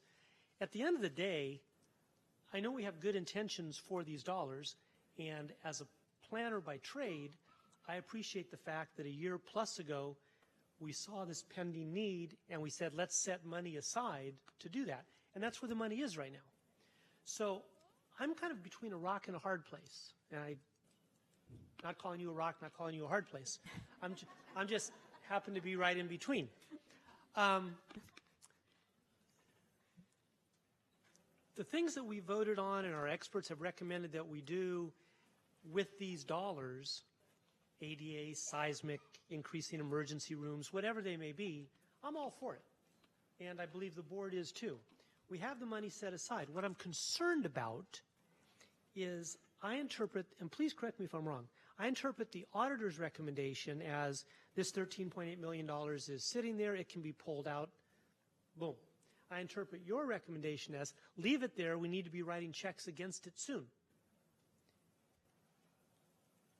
I'm not sure if we take it out and put it back in, that we did anything. To me, the net of that is nothing. We make one year look like we have savings, and then we make the next year look like we have more expense. So I know when I look at this 20 items, and I appreciate we started off with I'll use a term from last year, clumping, where we clumped 14 items together in one vote. I'm happy about that, but I look at these items, and I've heard each of you speak, and I'm not sure we're on opposing sides, but it's like we're attempting to do the same thing in a different manner. So when I think about President Simidian coming back, for instance, and voting on item number 16, if I say yay to the auditors, net savings 13.8 million, or yay to the county budget director, don't do that. To me, the net result is the money's still there for those projects. Whether it takes one more vote to put them back, that may be. But I'm not sure what the purpose of this exercise is. What I was really hoping for, and I appreciate all of your analysis and all your pre-thought, what I was really hoping for was when something's audited, that it comes back and says, an easy thing like, you missed a zero here, or this didn't get carried over. And dollars are found that are savings or dollars that are found that should be expenses. But I'm not really sure what a yes or no vote, I'll pick item 16 specifically, what a yes or no vote does for authorization from this board to spend those $13.8 million on the items on that list. And through the president, I'd like somebody to respond to that. Before we go to staff or to Ms. Soloff, let me just say, Supervisor Wasserman, my own take on a number of these items is that they do raise the compelling question of the day, which is, so what? And that's what I said, just in a few more words. Yeah, and well, this may be the rare time when the record reflects that I was the one exhibiting brevity, but I appreciate that. So, no, I do think there's a certain so what quality to some of these. And in some respects, I think that's a good thing. What it tells us is that there aren't sharp divisions, frankly, between the approach that our budget team has taken and the assessment that our auditors has made. There aren't big differences of opinion, arguments, or debates about how we construct our budget.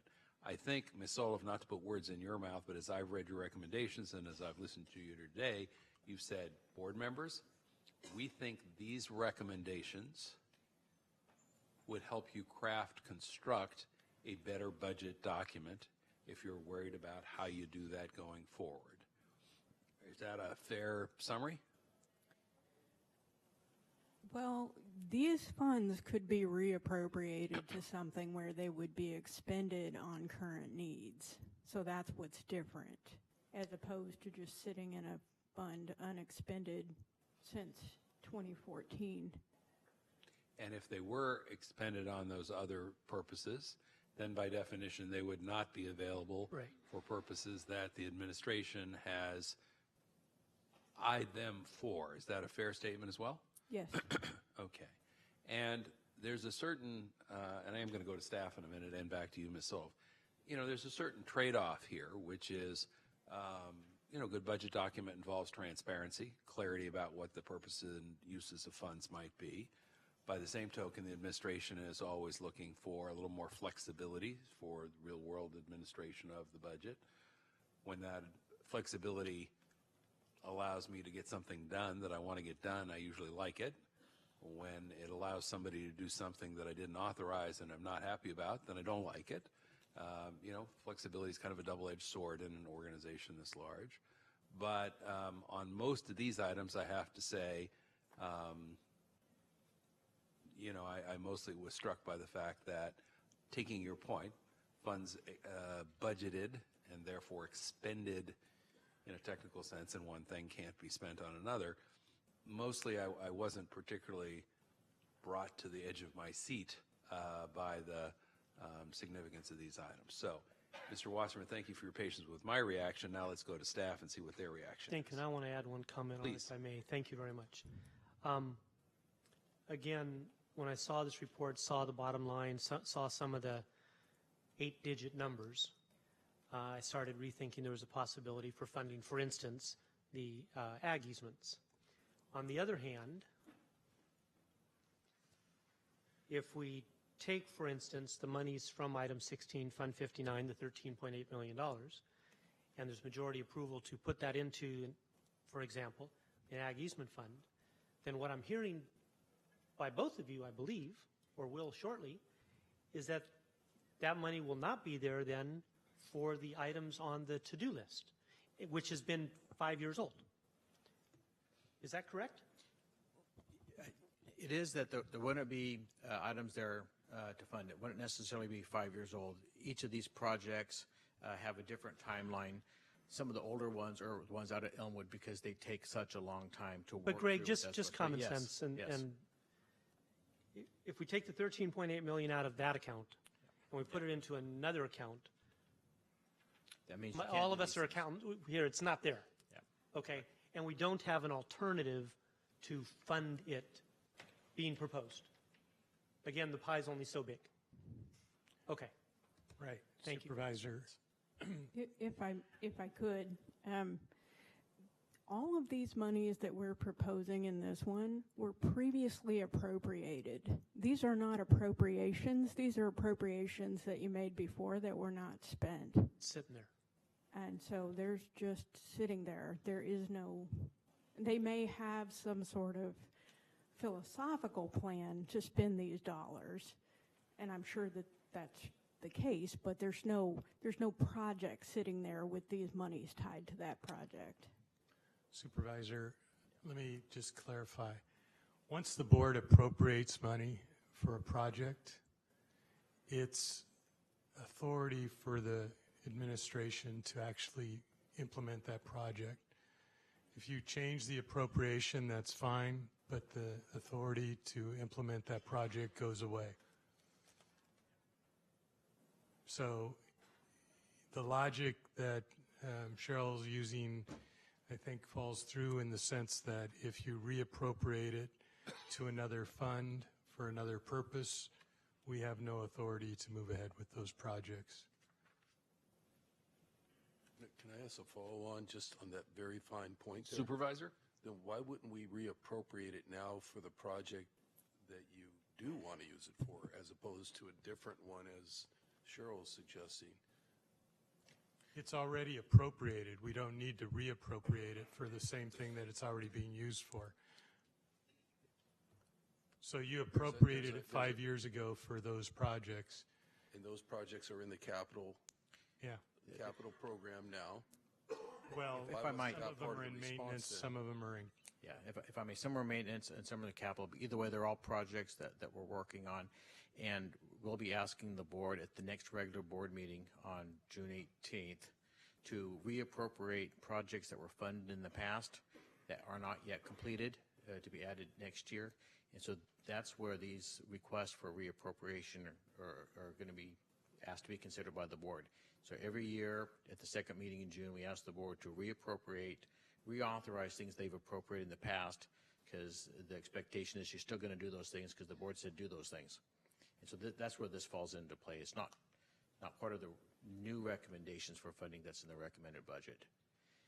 And so all of these things were appropriated. If they don't get reappropriated, as Dr. Smith said, then that authority goes away. And just one more quick context, if you'll allow. The budget is a lot of things to a lot of people. People look to it as a strategy plan. They may look at it as a forecast for cost or revenues. But the state statutory purpose for the budget that we're enacting today is to have a record of spending authority, have a record of what the governing body authorizes the use of public funds. And that's why it's one of my roles to help make sure staff is not out there spending money this board doesn't authorize. So that's why I get a little sticky. If I felt like I'm a little sticky about it, it's because it's my job to tell them you can't do that. The board took away spending authority. And so that's why I want to try to get an understanding what is the board authorizing in the way of public funds, because that's what I'll be working on the rest of the year about what was or was not authorized. Okay, colleagues, I think we have beaten that topic to death. So does that take us to item number 16 then? 17, forgive me. 16. General fund subsidies for insured patients. So this item, we compared the amount of subsidy that is for charity care, and we looked at that over a period of time in our report. And as we noted, over time, the amount of general fund support that is going toward charity care has declined, and in its place, there's additional funding coming in for costs that are in excess of the amount of monies that are received for patient care. And so our recommendation was to reduce the portion of the general fund subsidy that is covering the difference between the reimbursement and the cost. We're not talking about in any way reducing the cost for unsponsored care or even all of the subsidy for the sponsored care, but just a portion of the subsidy that is for the difference between the expenditure and the cost. I mean, the expenditure and the reimbursement, excuse me. Okay. Supervisor Ellenberg. I'd like to hear a response first from staff before I ask my question. Yeah, thank you. Yeah, the administration does not concur with the reduction of a $15 million from the general fund subsidy to the Valley Medical Center hospitals and clinics, because that would require an equal and offsetting reduction to appropriations for salaries and benefits and service and supplies out there, and a $15 million reduction to services, including cost for physicians, nurses, pharmaceuticals, medical supplies, operational support, would have a significant impact on the services provided by the hospitals and clinics. And we also believe that it would impact other revenue sources from that decline in services that would lead to a spiraling effect of losing other revenues and eventually necessitate larger general fund subsidies in the future than would otherwise be necessary. And just to point out that the general fund subsidy to the hospitals and clinic system has dropped dramatically in the last 9 years. And simultaneously during that same 9-year period, the system has expanded services and capacity at the Bascom campus with the new bed building, with existing clinics, plus the addition of the recently acquired facilities. And it would be a very big concern if we had to cut $15 million in services out there. Supervisor Ellenberg.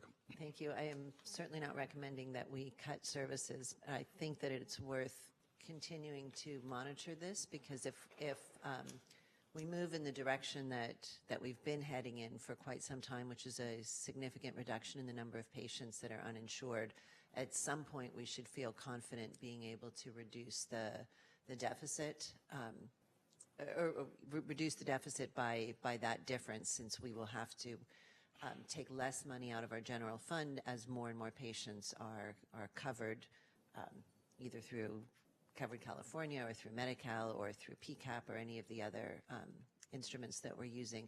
So I'd like to request an off-agenda reports, or maybe I'm happy to look to you, Supervisor Simitian, and if this is something you'd like to bring to the Health and Hospital Committee. I see Dr. Smith nodding.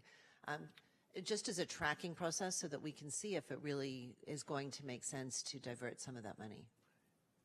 Well, I would suggest that's a good idea to have it in Health and Hospital. We do present monthly part of the budget, but not everything you're asking for, so we could augment the budget to reflect that. One of the things I'd also add for the board and for the public is the concept of charity care used to be that, you know, the subsidy was intended for charity care for unsubsidized. Actually, now it's used to balance the entire budget, because even if patients are, quote, covered, that doesn't mean that covers our costs. So, you know, somebody can have Medi-Cal and it doesn't necessarily cover costs. As a matter of fact, Blue Cross doesn't cover costs. So it's more a balancing tool rather than designated for uninsured. But we can definitely bring that information to Health and Hospital in the future on a monthly basis. Thank you. And I just want to make a semantic comment.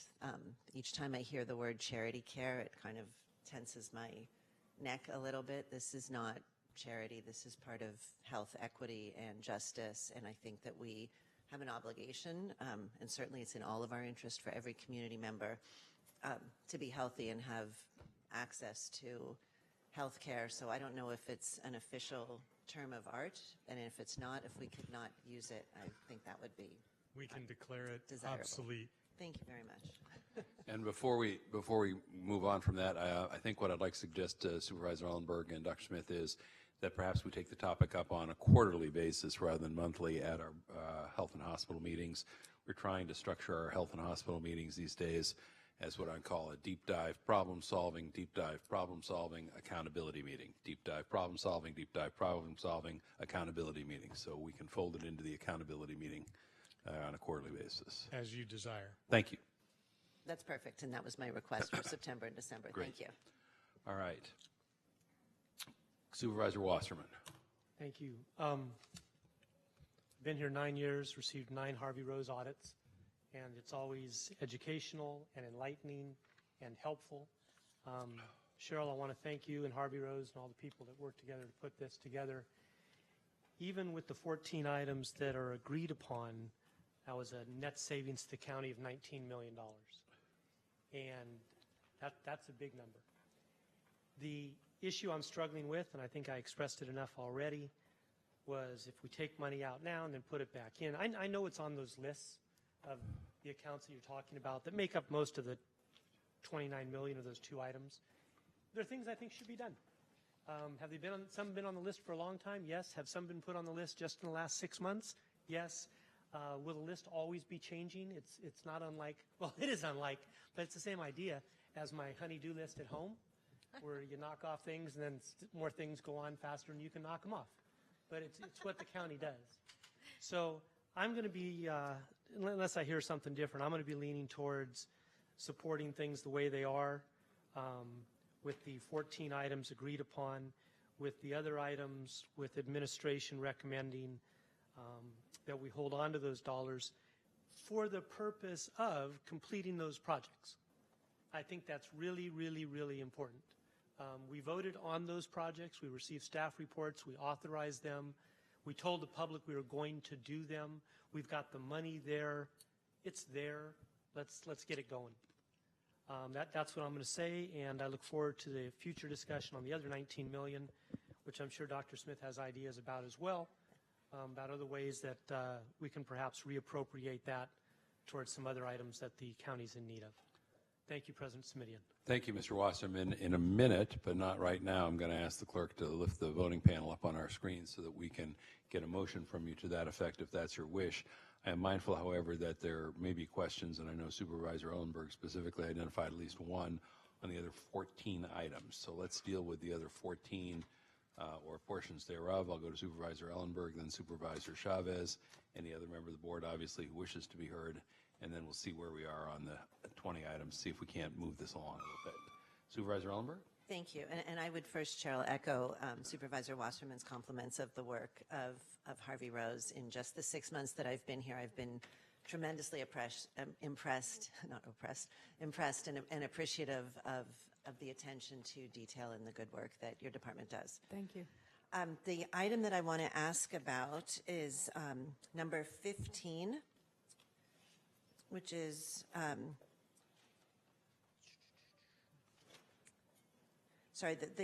that you're recommending that the $3.4 million in unrestricted funds from the Children's Health Initiative could be better used to support children by appropriating them from this fund balance to one-time needs. And it's probably not a surprise that I agree with you. And a suggestion that I would like to make is that we create the beginning of a reserve for facilities funds for early childhood care, to give grants for upgrades to facilities that want to provide early childhood care and education programs, or even work on our own facilities. And this idea didn't come completely out of the blue. It's part of the SCOE Early Learning Facilities Study that was released in May of 2019.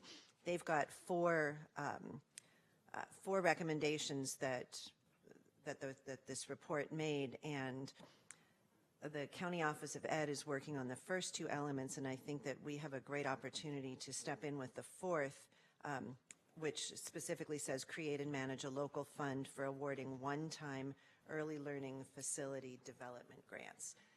And I imagine building this fund with other public and private partnerships and being able to support facilities as access to childcare and early childhood education grow. Thank you. So the specific request in the context of this budget document, again, please, Supervisor Ellenberg, would be to do what? Is that since both administration and Harvey Rose have agreed that this $3.4 million could be better used to support children by appropriating them from this fund balance to one-time needs, that administration will consider using that specifically to create a reserve for early childhood care facilities. And that would be a consider with a report back at some point. Help me now with the process piece. I don't believe that that's something that needs to be specified by Friday for the budget, correct? The $3 million will be reallocated by Friday. But okay. If I'm understanding you correctly, what you're suggesting is we come back with a plan for participating in the facilities project, and we could certainly come back in early August with a operational plan. Right, knowing that this is specifically one-time money, we're not going to invest it in workforce or ongoing programs. Right. then that would be my request, to come back with a plan in August regarding that. Thank you. Thank you both. I think the clarity and specificity is helpful. Supervisor Chavez on this point or others? Yeah, I actually was going to raise it on another, but on this point, what I would just request is that we maybe bring it through Children's Families Seniors, I never can remember the acronym, Children's Seniors and Families Committee prior to it coming to the board, and mostly so that we give the nonprofits that are engaged in this body of work a place to have a conversation about this prior to it coming to the full board.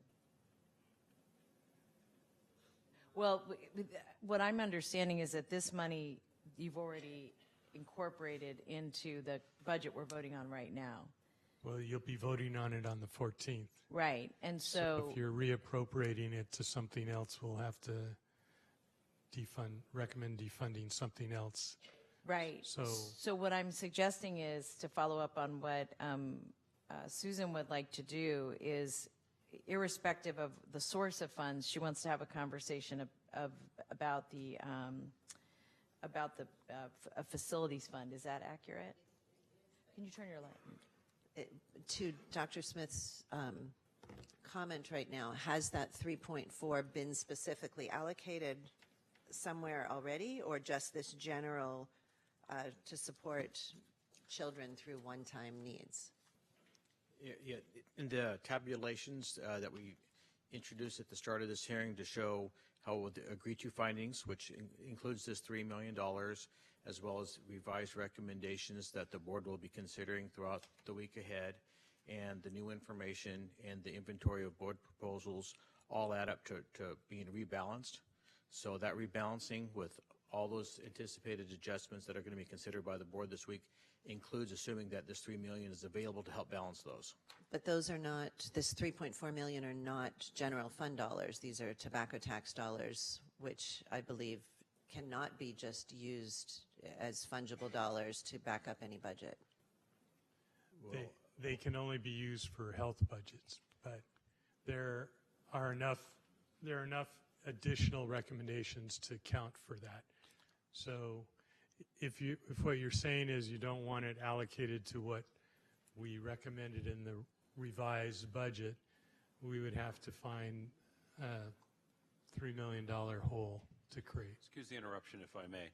Mr. Iteria and Dr. Smith, to the point that both Supervisor Chavez and Supervisor Ellenberger raised, there was $3.4 million over here, and Right. you said, let's not use it over here, let's use it over there. When it gets over there, what's it supposed to be used for again under your current budget proposal? Yeah, for existing allowable costs within the county's recommended budget, and if you cover existing allowable costs in the general fund, then that frees up $3 million that could be used for other purposes.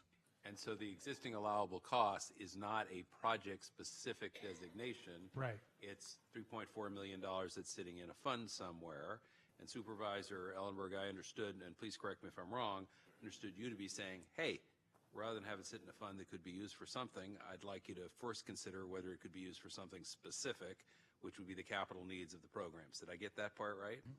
Yes, and my understanding of the reading is that these dollars are meant to be used for something specific. And the staff, I think you're trying to remind us that if we pull that $3.4 million out of the place you currently have it budgeted, we'll have $3.4 million less for stuff that would otherwise get funded with those funds, yes? Right. It's not, quote, sitting in a fund someplace. It's allocated based on your approval of the budget on the 14th. So, we'll do whatever the board says, obviously, but if you want us to recommend allocation for $3 million into something else, we'll have to fix the hole. Yes. When you fix the hole, that means that some stuff that was at the Something front of the disappears. line will not so much disappear as go farther back down the line. Yes. Yeah, well, we would have to make an offsetting reduction someplace else, correct? Disappears. So what I would be suggesting is if it comes to committee, we can have people give feedback on how we could fund the facilities, because I think that's something we should absolutely take a look at, and then bring it back to the board. Still in, we'll do our next, whatever our first hearing is in August, and bring it as soon as we can to the full board right after that. That's right. It would, Right. yeah, that's right. That's absolutely fine. It would just, it's just disappointing that if we have an opportunity from specifically this tobacco tax to do something specific, to hear that it's just sort of dissipated into a dollar here and a dollar there to cover holes, which I understand is what we do with most of our dollars. But this is a particular fund that is actually depleting. So what we could do, maybe as part of this budget action, is just ask for specificity from the staff about where it is going, because you're right, it's got constraints on it in terms of how it can be used. I think what they're saying is we built a little house out of it, and if you pull the door, it's going to have an impact. But to be frank with you, we should know what it's funding. So let's ask for both things, what it's funding, and then have this come to Children's Family Seniors in August, and then bring something back to the board in late August, early September. I'd appreciate that. Yeah. Thank you. Yeah, I want to make sure, I'm not saying we can't do it. I'm just saying we'll have to make an allowance if we want to do it on the 14th. So maybe what we do is come back with our budget question document before the 14th to give you exactly what Supervisor Chavez and Supervisor Ellenberg asked for, and then on the 14th you can decide whether you want to put it someplace else. Sounds Great. good. Thank you. Thank you. And then I only had one. I'm sorry. Go ahead. I had one on another item. I just wanted to go back to this $15 million for a moment, the general fund subsidies for insured patients. And two things that I just wanted to highlight. I think the really important point that is being raised by our leadership in Harvey Rose and Cheryl and her team is that if we have money on an ongoing basis that isn't being utilized at the rate we think it's going to be utilized at, I think that's actually a really great question, because now that being said, I think this coming year, the challenge we're going to have is that watching what happens at a federal level and what the Trump administration does to the Affordable Care Act and every other program we're getting, that having more people who are underinsured, I think is actually going to be very likely. That being said, what I would just ask of my colleagues who sit on Health and Hospital Committee would actually be to take a look at as to whether or not what I'm saying comes to fruition, and if so, are we properly budgeting for it? If not, are there opportunities that we could think about relative to this same body of money? Because I think it's a really important question. I feel like this is, in a normal year, Cheryl, with a normal president, I would be thinking about this very differently, but based on what we see happening at a national level, I'm glad you pulled it out, because now I can keep my eye on it, but I'm curious about whether or not that's even enough. I also just want to say how much I appreciate the leadership that you and your staff take in digging into all of this and helping us understand it. Thank you. Thank you. Supervisor Cortese, you had a comment or a question earlier, sir? I'll just bring it up when the child care item comes back. I think it's easy enough to do that. All right, then I'm going to ask the clerk, forgive me, I'm going to ask the clerk to please display the voting panel on our screens, and I'm going to give Supervisor Wasserman the opportunity, if he likes, to move approval of all items under tab 7, 1 through 20, with the staff recommendation, which I believe was his earlier intention. And it's obviously your motion, Supervisor, so you'll move whatever you like. And then, of course, with a request for the direction from Supervisor Ellenberg and Chavez as well. Thank you. And Supervisor Chavez's request, I believe, was item number 10, coming back with the list of what was going on. I believe that's what you said when we started this item back before. So we have the direction request from Supervisor Ellen. This is my motion, to approve the 20 items with the direction from Supervisor Ellenberg, the recommendation from Supervisor Chavez, and my, I'll say, direction recommendation. I'm voting for all of staff's, which are the 14 that are mutually agreed upon, and the 6 others, with the understanding that those dollars will be spent on the items they've been identified to be spent on, and not repositioned somewhere else without board knowledge and approval. For that reason, from an accounting standpoint, then I come back to that very difficult accounting term called "so what," and that's where I am. So yes, that is my motion, and I appreciate the efforts of the two organizations helping give us clarity and direction and doing good stuff at Santa Clara County. Thank you. The motion has been made by Supervisor Wasserman. Let us wait now to see if there's a second on the motion. There is from Supervisor Ellenberg. Let's ask now if all 5 members will please vote on their screens. Supervisor Cortese, your light is on again, sir. I just want clarification if anything was done with 9 in this motion. Supervisor. 9, I understood, sorry, Supervisor Cortese's instructions, if I may, regarding the planning fees with $230,000 from the one side and $230,000 from the other side for a net difference of 0. Yes. But the accounting done that way, is that correct? Yes. Recap what you said, so I'll amend my motion with that direction from all. Thank you, Supervisor Cortese. Thank you. Let me just ask, does the staff understand what the direction is? Yes. Thank you. All members, please vote on your screens. All members have voted. Let's ask the clerk to display the results overhead and indicate that that passes on a 5-0 vote. All right, thank you very much. Now, that takes us on to item number 8, inventory of budget proposals. But before we get there, let me just ask for a show of hands. How many of you are here because you are either interested in or want to speak to one of these so-called inventory items? Those are items 14 through 74. Show of hands? Okay, lots of folks. Colleagues, what I'm going to suggest is that we go through items 8, 9, 10, 11, 12, and 13, which I think can be done relatively expeditiously.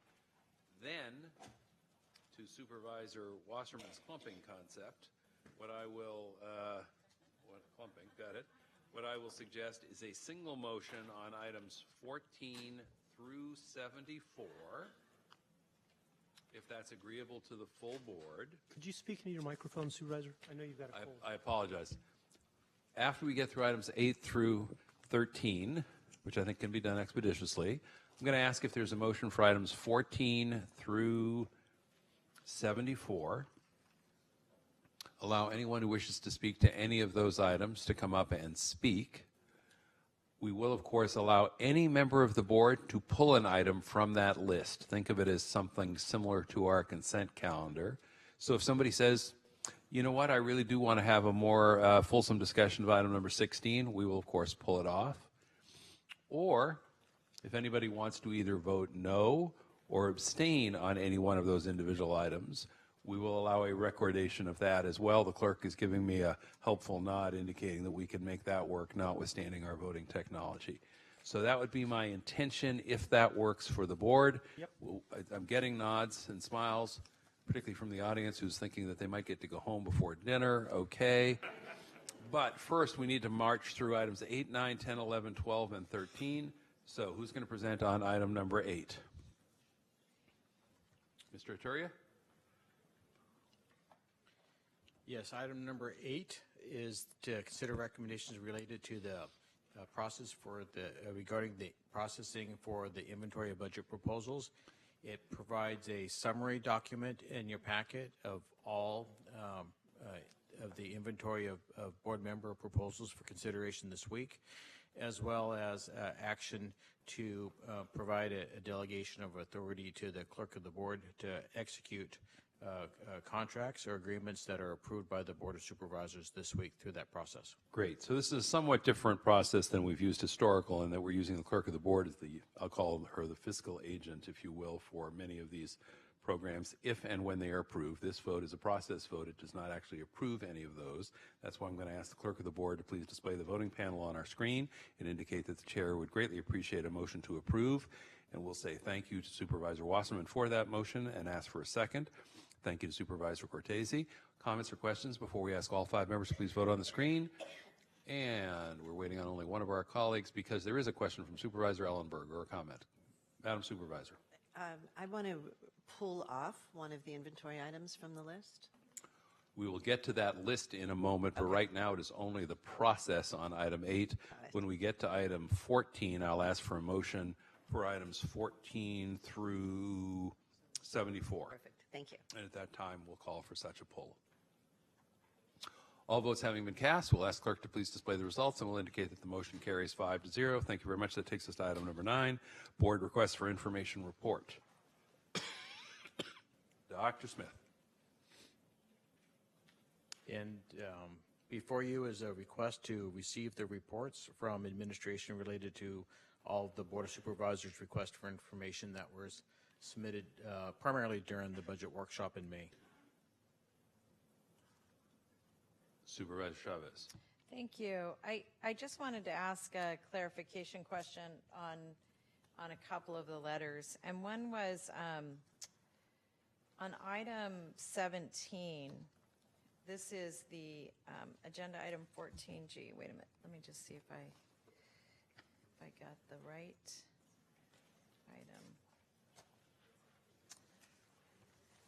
No, sorry. I'm merging our two books together.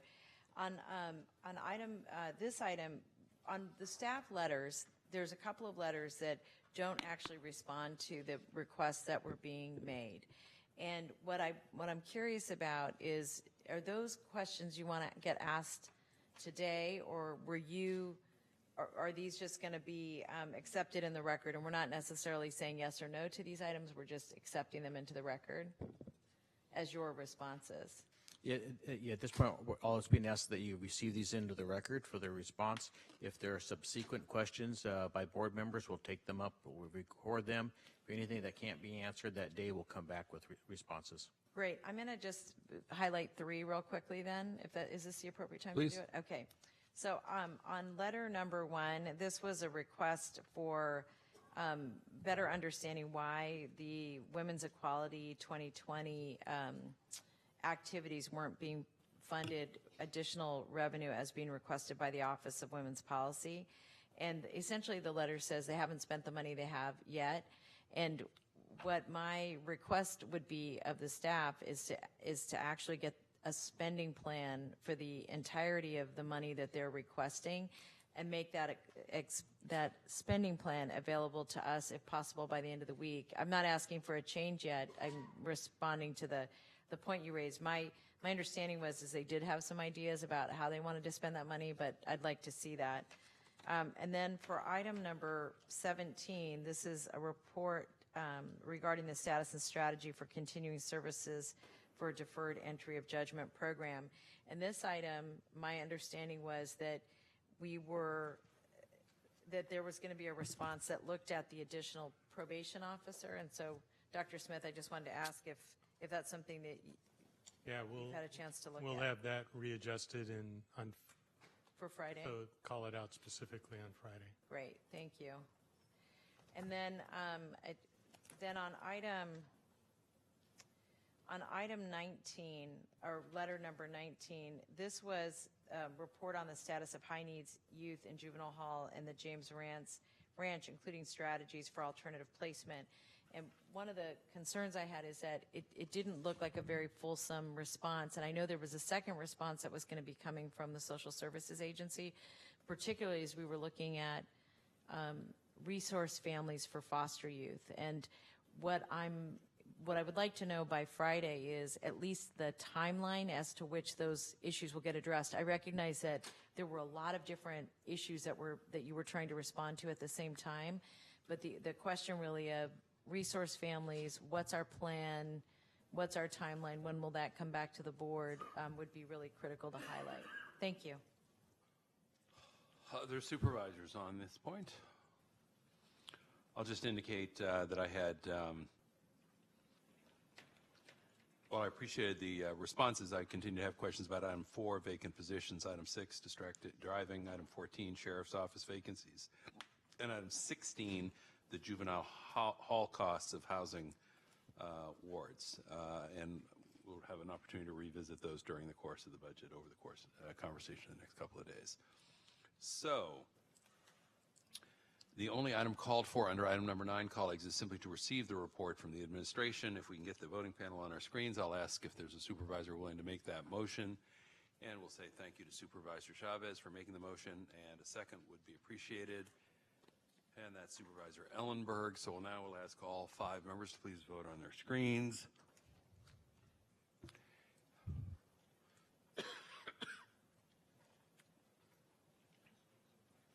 And we'll indicate that the vote passes on a 4-0-1 with one member absent. Excuse me, 4-0-0 with one member absent. Thank you very much.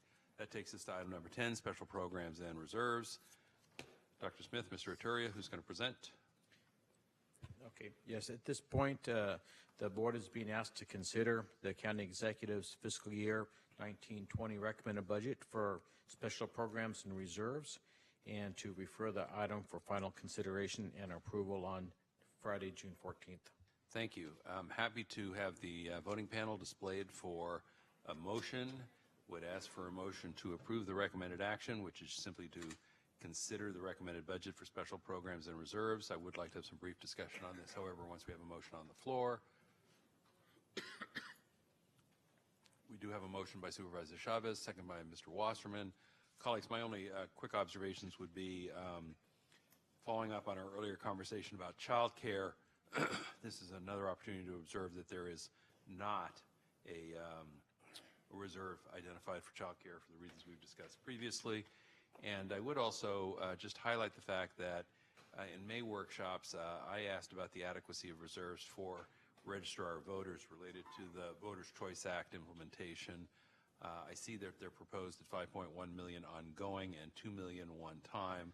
Again, I want to ask the administration to continue to be mindful of the fact that we're entering new territory here, and that if we need additional funding, that we sort that out sooner rather than later. I understand that there's always a certain amount of guesstimate work involved in establishing reserves for something like this, but this is it is going to be different, unlike anything we've done in the last 50 years, notwithstanding the fact that we've sort of piloted some approaches. So, all 5 supervisors, if there are no other questions or comments, please vote on the screen.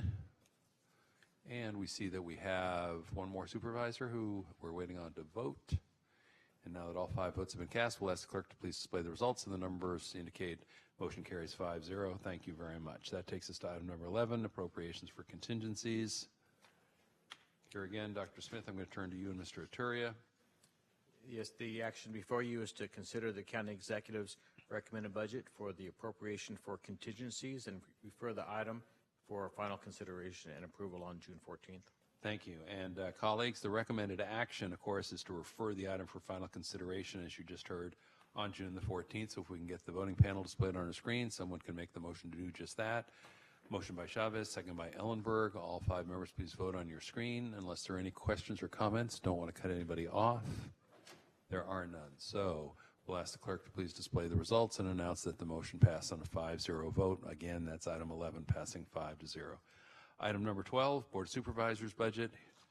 Here again, Mr. Ituria. Okay.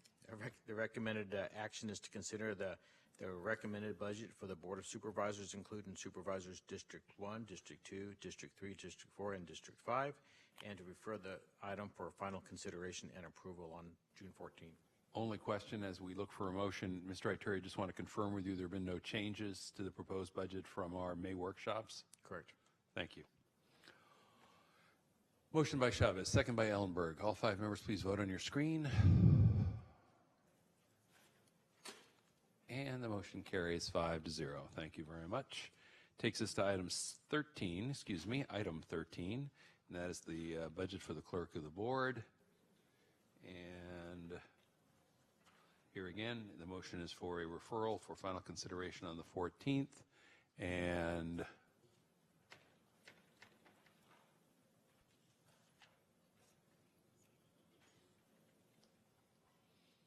colleagues, I have somebody who's handed in a card for items 13 and 97. So why don't I ask, before we do a final vote on this one, if we can get Michelle Jones, who'd like to come to the podium. Michelle Jones. Third and final call. Michelle Jones. If not, then we'll go back to the voting panel, and we'll ask for a motion on item 13, which is the clerk of the board. And Mr. Ituria, again, is this one where there were no changes? That's correct. No changes, and just requesting to forward it to June 14th for final consideration. All right, motion by Wasserman to that effect, second by Ellenberg. Colleagues, if you would all please vote on the screen. And all 5 votes having been cast, and that means that measure has passed 5-0. Thank you very much. And now that gets us to item 14. And colleagues and members of the public, as I mentioned earlier, items 14 through 74 are what we call inventory items. These are individual items that have been proposed by a member or members of our board as part of the budget process, and they have been sunshined through the prior hearing at our committees if they exceeded a certain dollar amount, and they have been out in the public arena for some time as well.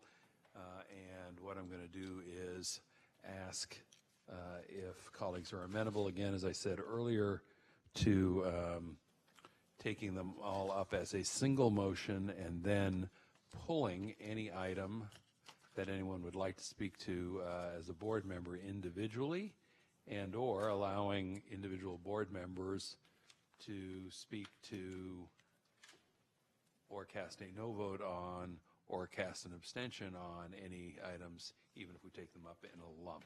Is that agreeable to the board? Let's start there. It is. For purposes of debate and discussion, then, could I ask that the clerk display the voting panel?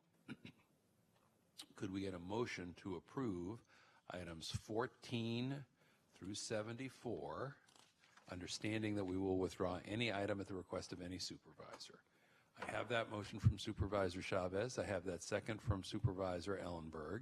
Before we go to members of the public, and I have a number of cards, are there any items people would like removed from the inventory item compendium, I'm going to call it, because that sounds better than clumping?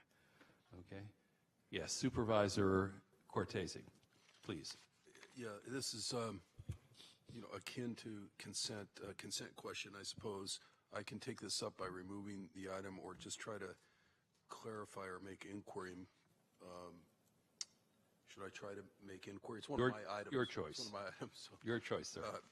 Not pulling anybody else's item, nor do I have an interest to do that. There's an inventory item, and I'm having trouble on the matrix finding the number, and it's in here somewhere, brought forward by my office, which has to do with funding for a trainer in certain FTE for an organization called People Shore, which deals with opportunity youth and training them, moving them into careers. During the CSFC discussion, when that came through, I indicated that I would be filing a supplemental to it to simply ask that 6 months into the contract, if it's indeed approved by the board, or if the inventory item is approved by the board, that 6 months into the contract, that an option be built in for the administration to bring it back to the board for the potential of funding an additional FTE. And I just want to make sure that that memo got to where it was supposed to go, because it's not actually even part of my own materials here today. I suppose I should probably be embarrassed about that, but I want to make sure it got to where it needed to go and that my colleagues are aware of it, because I just want to make sure if we're approving the item as part of a larger motion, that direction is clear. Yeah, well, if I may, through the president, I'll be sure that my staff connects with the staff from District 3 to ensure that all that correspondence was there, and I think because you mentioned it, we have it on the record too for the intention. Okay, thank you. That's all I had, Mr. President. Thank you. Supervisor Ellenberg. Thank you. I would like to withdraw item 17. It's a duplicate of an inventory item in D2. Okay. That is my item for the United Nations Association Film Festival Seniors, yes? Yep, that's withdrawn. It's on there already withdrawn. Oh, sorry, the numbers are different. Yeah, it's withdrawn.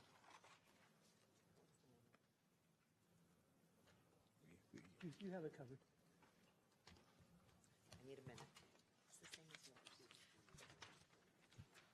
Inventory item 17 is agenda item 30, if that helps. It's already pulled out. Thank you. Okay. So that item has been pulled already. And again, colleagues, I'm going from the inventory item numbers in our published agenda. Mr. Williams, that's your reference point as well? Yes, each inventory item has an inventory item number, but the agenda item number is different. Can't imagine why that would confuse anybody. Okay. Okay. It's all about tricking the new supervisor. There you go. All right. In the ruck. Anything else before we go to speakers from the public? Mr. Wasserman. Thank you. I'd like to use this opportunity while we're clumping 14 through 74 and the inventory items together to propose an idea for next year for administration to come back to us sometime in the next 3 to 4 months, but it's related to the inventory items. And that is that a proposal of what I'll call an inventory cap, where we come up with some dollar amount, might be $500,000 per district, so as to give administration the certainty of expenses when preparing our budget next year. Because I know there are a lot of things that come up. I've been doing this for 9 years, and there's a lot of different amounts that come up, and I don't know how, from a budget standpoint, from an administration standpoint, I can only imagine how tough that would be to budget for that and to plan for that. So I'm just throwing that out as an item to come back, Mr. President, at some later date. So not part of the motion, but a request from an individual supervisor. And is that a request for a conversation about that subject at FGOC with a report out then to our full board, for example? That's fine with me. I think it's a conversation we should have in a direction in which we should move. And I know we can't make that happen for here, but I think years going forward, it's something worthwhile to consider. Okay. Request duly made. Then, colleagues, we have, I'm going to say 5, 10, 15, 20, 25, 30 cards from folks. So I think what we're going to do is ask you to limit your remarks to 1 minute, if you could, please. Again, we have a single motion on all these items. I'll just indicate, for example, I have one item where I'm going to cast an abstention to give some folks an indication. And I see Supervisors Chavez and Ellenberg have made the motion. Does 1 minute strike people as right? It does. And again, if you want to use less than that, fine. And if that's tough for you, then please try and just give us your most important points within that 1 minute. Sparky Harlan to be followed by Carol Friedman, to be followed by Dolores Alvarado, to be followed by Nancy Biagini. Yes, yeah, Nancy too. Welcome. Hi, Sparky Harlan, item 28, inventory item 15.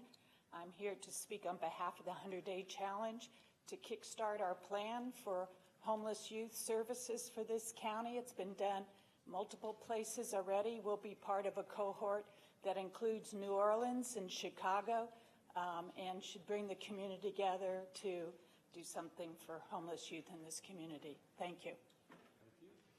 Next speaker, Carol Friedman, Dolores Alvarado, Nancy Biagini.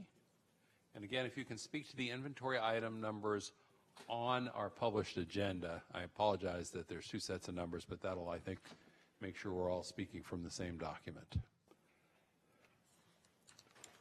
Good afternoon, Board of Supervisors and Administration.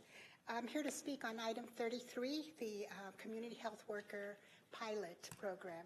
And I want to start out by thanking Supervisor Ellenberg for bringing it forth for the board's consideration. So our clinics have, as you know, lots of workforce shortage issues, as you do too. And they've been asking me to put together a curriculum that would bring their staff up to par to community health worker level. I have laryngitis today, so for that, I contacted Mission College, and we're going to go into partnership. And this is a pilot, but don't consider it a one-time inventory. Consider it an investment, seed money into what I think it's going to have incredible implications for our community clinics and possibly for VMC. Thank you. Thank you. And please, this is Carol Friedman, my partner. Hi, Carol Friedman. Hello, I'm Carol Friedman, and I am the Dean of Nursing and Health Occupations at Mission College. And we had happy to work with Dolores and the Community Health Partnership in creating a program to educate the basic skills to these people who would like to do something different or like to start in healthcare. Thank you again to you both. I do have a card from Nancy. Come on up, Nancy Biagini. Biagini. Hi, Nancy, how do you pronounce your name? You said it exactly right, Joe. Biagini. Thank you. Nancy Biagini. I wanted to make sure I got it right at least once, and now apparently twice. Go right ahead. Very good. Tuscany. Could I ask your indulgence on something? There are three of us. Sorry. There are three of us here to speak on agenda item 37, and it would be easier for this Italian to speak in 1 minute if my two colleagues could come in front of me. Is one of them Mary Grizzle by any chance? Mary Grizzle and Anna Vargas Smith. I happen to have their cards right here in front of me, so why don't we have you go in a 1, 2, 3 order of your Got it. choosing. All right. Please. First up, Anna Vargas Smith. Good afternoon, County Board of Supervisors. Susan Ellenberg. Thank you for considering Santa Clara Parade of Champions for sponsorship. Some of you may not know, although some detail was given to you, it's a 50-year-old tradition that has been around a very long time, and it celebrates, it's a charitable organization started by one Italian and a Portuguese and a few other multicultural groups, who felt like that if you could talk to your neighbor, that you could possibly have a good conversation and really build community that way. So 25 years later, these people here behind me all are connected to this parade, and we kind of met at a coffee shop. We even met Ellen there at the coffee shop, and we sort of geeked out over the history and all the wonderful things that the parades create. So part of our research came up that 42% of the people moving to the area are from somewhere else or another country. So we thought, we're kind of losing some of our culture and our history. We want to welcome these people in, so a parade would pretty much connect all the dots. Part of the parade will also, oops, next up. My name is Mary Grizzle, and I want to thank Susan Ellenberg for bringing this up to you folks for consideration. 1.5 years ago, 4 women of the ROD group, Reclaiming Our Downtown, came together and decided we needed to bring life back into the downtown as a harbinger of the wonderful new downtown that would be coming soon. So with a lot of brainstorming, sometimes into the early morning hours, we came up with a parade of champions. In 1945, after World War II, the city wanted to honor our vets and help them integrate back into the community. The parade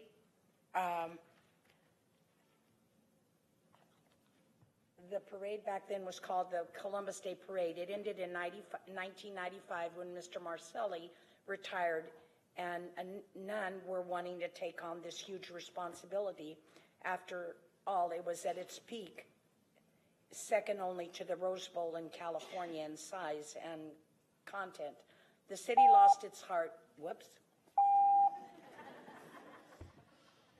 But you've got a great tag team going here. This is really a challenge, 1 minute. All right, this is about building community, the Parade of Champions. You know, that feeling of fellowship where you bring together common interests and goals, and that's what the Parade of Champions is all about. You heard a little history from the Valley of the Heart's Delight. We're now in Silicon Valley. You can see more about our parade events. It's September 28th this year on our website, scparadeofchampions.org. But an integral part of the community building that we're looking for is the sharing of information. And we plan on doing that with an extensive, as yet to be named, Village of Neighbors Helping Neighbors, where nonprofits and charitable organizations can set up tents to highlight the services and opportunities that are available. It'll be something for everyone, and we need your help. With our modest request of $5,000, I can feel confident in assuring you the return on investment will be tenfold, and I would furthermore invite all of you and staff to the parade. Thank you all, and thank you for respecting our time limits today. I know they're a challenge. Mark Lopez, Cecilia, I think it's Berrig? Forgive me there, can't read it. And then Daryl, I believe it's Cortez, and then Alicia Cortez, and then Justin Zerter, and Barry Slavinsky. And I think I'm close if I'm not perfect. So Mark Lopez, Cecilia, is it Berrig? Come on up, folks. Daryl Cortez, Alicia Cortez, Justin Zerber, Barry Slavinsky, and they're going to be followed by Laura Palazzolo and Josue Garcia and JP Sahi. Welcome. Hi. Welcome. Good afternoon. Daryl Cortez, Executive Director with Shop with a Cop Foundation of Silicon Valley. I want to thank Supervisors Ellenberg and Cortese for co-sponsoring this request. We all know too well that the third grade is often considered a moment in a student's life when he or she transitions from learning to read to reading to learn, a make or break period for academic success. Those who struggle with reading at this age more often than not usually never catch up. A recent report presented by Honorable Judge Catherine Lucero stated that the incarcerated youth are 2 to 8 years behind in learning for assessment at the juvenile hall right across the way. And many of the kids coming out of the ranch are not literate. They have a second or third grade ability to read or do math, and some are even lower than that. This report underscores the need for programs like ours. Our work is critical to improve police-community relations. It is no secret today that in our profession today, thank you very much, and I appreciate it. And it's Article 39. Try to beat the clock. I feel like I'm on a game show. Thank you very much. In which case, I'll say to the next speaker, come on down, all right? Good afternoon. My name is Alicia Cortez, and I'm a board member of Shop with the Cop Foundation, Silicon Valley. So I'm here to give you a little bit of a background on the incentive reading program that Daryl tried to talk about, but it's called Readers or Leaders. It's a 10-week reading challenge where students demonstrate reading growth of 100 points or more and have perfect attendance. They are tested at the beginning and at the end of the challenge, and those making the indicated gains earn their way to participate in the Heroes and Helpers holiday breakfast and shopping spree held in December. At the shopping spree, each child will receive a $150 Target gift card to purchase gifts for their family members and themselves. Because we want students to have continued growth and success in their academics, SWAC continues to monitor the reading data until the end of the school year. This year, we will sponsor smaller celebrations to continue keeping up on their growth throughout the school year. In fact, this Wednesday, they're having a dodgeball game, teachers versus police officers and students. So thank you very much. Thank you. Next speaker, please. Hello, my name is Cecilia Berry, board member of Shop with a Cop Foundation of Silicon Valley. For the past 3 years, Shop with a Cop has sponsored a summer reading program for struggling readers from Santee Elementary and McKinley School. If the grant is approved, the monies would allow our nonprofit to sponsor more summer school programs for the other schools we are working with. Currently, struggling readers from grades K through 3rd are invited to participate in a 4-week guided reading method program. Last year, the program was proved to be successful. The majority of the students made reading gains, which allowed them to start the new school year with a higher reading level. Students' test scores from the end of the school year will be used as the baseline scores, and then they will be tested at the completion of the summer program. We will have uniformed police officers come into the classroom and read to the children, keeping that building bridges between law enforcement and youth motto. Thank you. Thank you, Ms. Berry. Next speaker, please. Hi, good afternoon. My name is Justin Zerber. I'm the program manager at supplybank.org, and I'm speaking on item number 44. I just want to thank you all for this consideration. The leverage of this resource really goes a long way in your county as well as across the state. Organization is really positioning ourselves to address diaper need here in Santa Clara and again across the entire state. And this is just one step to supporting those families that are burdened by this cost on a monthly basis. So thank you for your time and thank you for this consideration. Thank you for your comments. Who's our next speaker, please? Come on up. Hi, Laura Palazzolo. I'm the dean at Lincoln Law School of San Jose. Josue couldn't stay. He gifted me his minute. There is a gap in legal services, as you all know, particularly among diverse populations. That gap can only be overcome by expanding the diversity pipeline and giving diverse students the confidence that they can make it through law school and that they can afford to do that. The state is funding workforce development through community colleges, pathways and apprenticeships, Silicon Valley Leadership Group is placing those students in lucrative careers. We are proposing to partner with both the community colleges and the leadership group on those efforts. And I can tell you that there are a number of companies that are clamoring for those diverse students. So we are grateful for the opportunity to sort of build on what is already being built. And thank you for your consideration. Thank you. Next speaker. Good afternoon. My name is JP Sahi. I'm with RhodaCare Bay Area. Thank you, Supervisor Cortese, for bringing this item forth. It's item number 51. Approaching 30 years of providing service, RhodaCare Bay Area operates 2 free medical clinics and an administrative office located in Santa Clara County, providing services to the uninsured, underinsured, and those not able to pay deductibles or co-pays.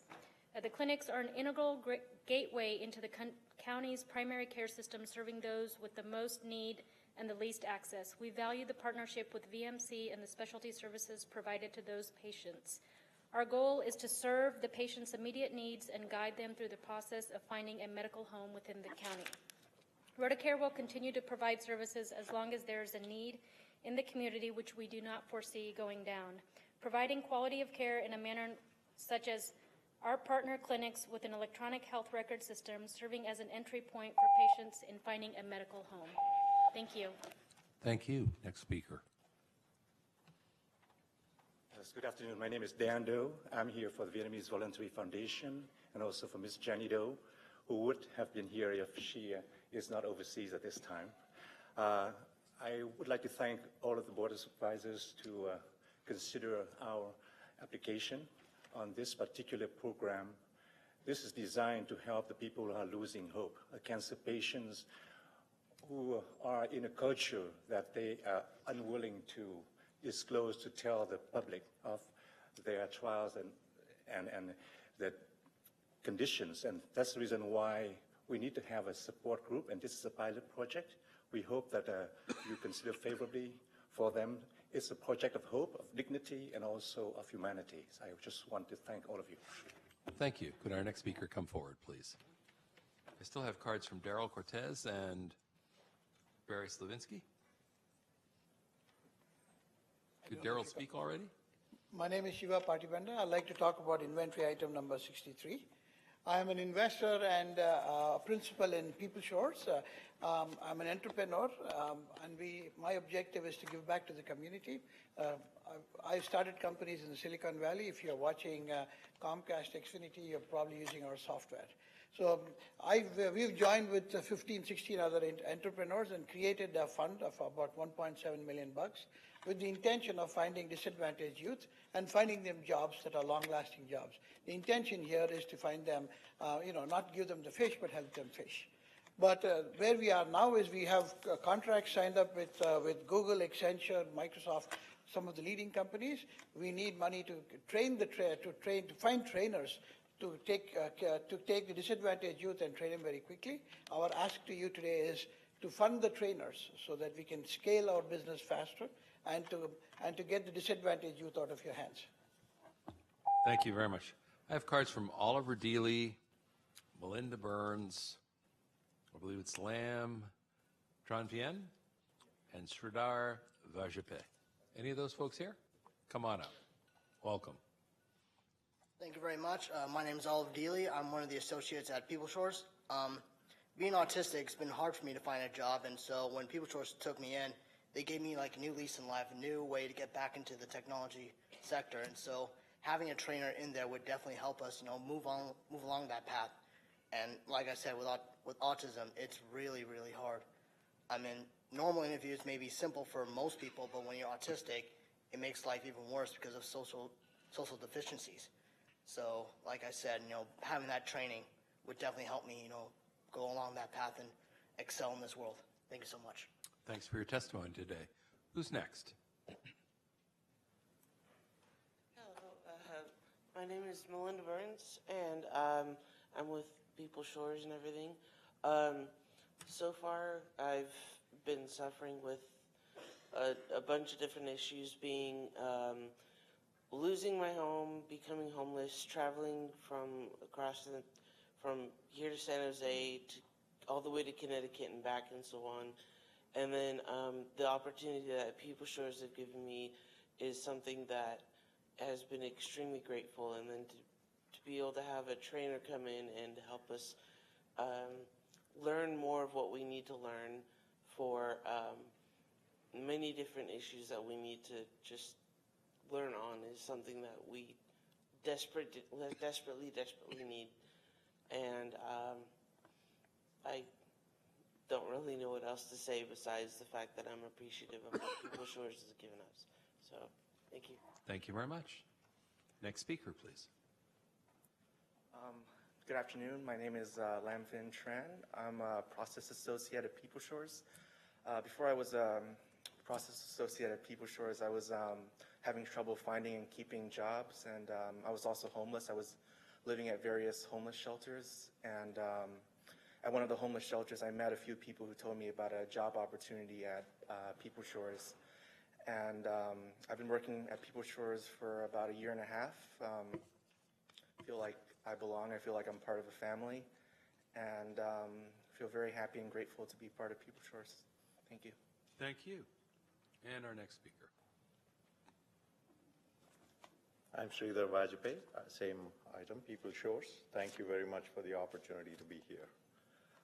I myself, I'm Senior Vice President and I run all of engineering for Lumilids. Prior to that, 20 years, I drove the highest level processors in the world, which runs most of United States infrastructure.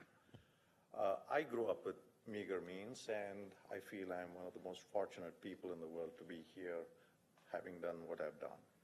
You heard from 3 of our associates, who also we are trying to nurture and take forward. We have up till now trained 27 people. We have put in our own monies to train them, and out of the 27, 20 people have moved forward. 5 of them have gone to higher paying jobs. That's our intent. Train, coach, move them higher. So we need continued support and participation from the county so that we can pay the trainers to take more people who are less fortunate, opportunity youth, and give them the opportunity. Thank you very much. Thank you for your comments. I'm going to call a number of folks up now in an effort to just expedite things a little bit.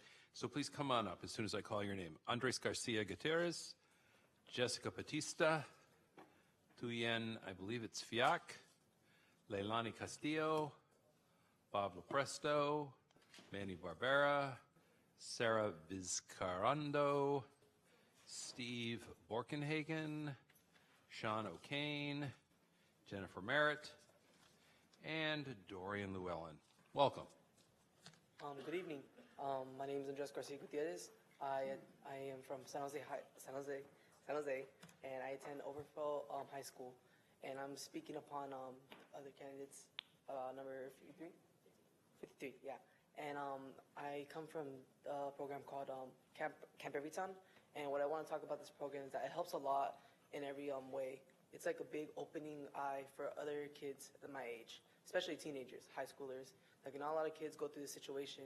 And like, from my point of the perspective, is that it's a good viewing of like how you go through life. And for me, it opened a lot of like ways that I thought of stuff. I was like, wow, like I've been through so much like others have. It's like you're not alone in a bubble by yourself. You have others that have gone through the same situation that you have gone, probably even worse. But it's like a good opportunity to like just talk to others and not be scared of like what you've been through, how you're feeling, and it's just great. Thank you. Thank you. Who's next?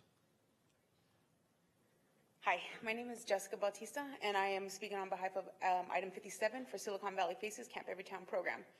First and foremost, I'd like to say that Camp Everytown is much more than just a program.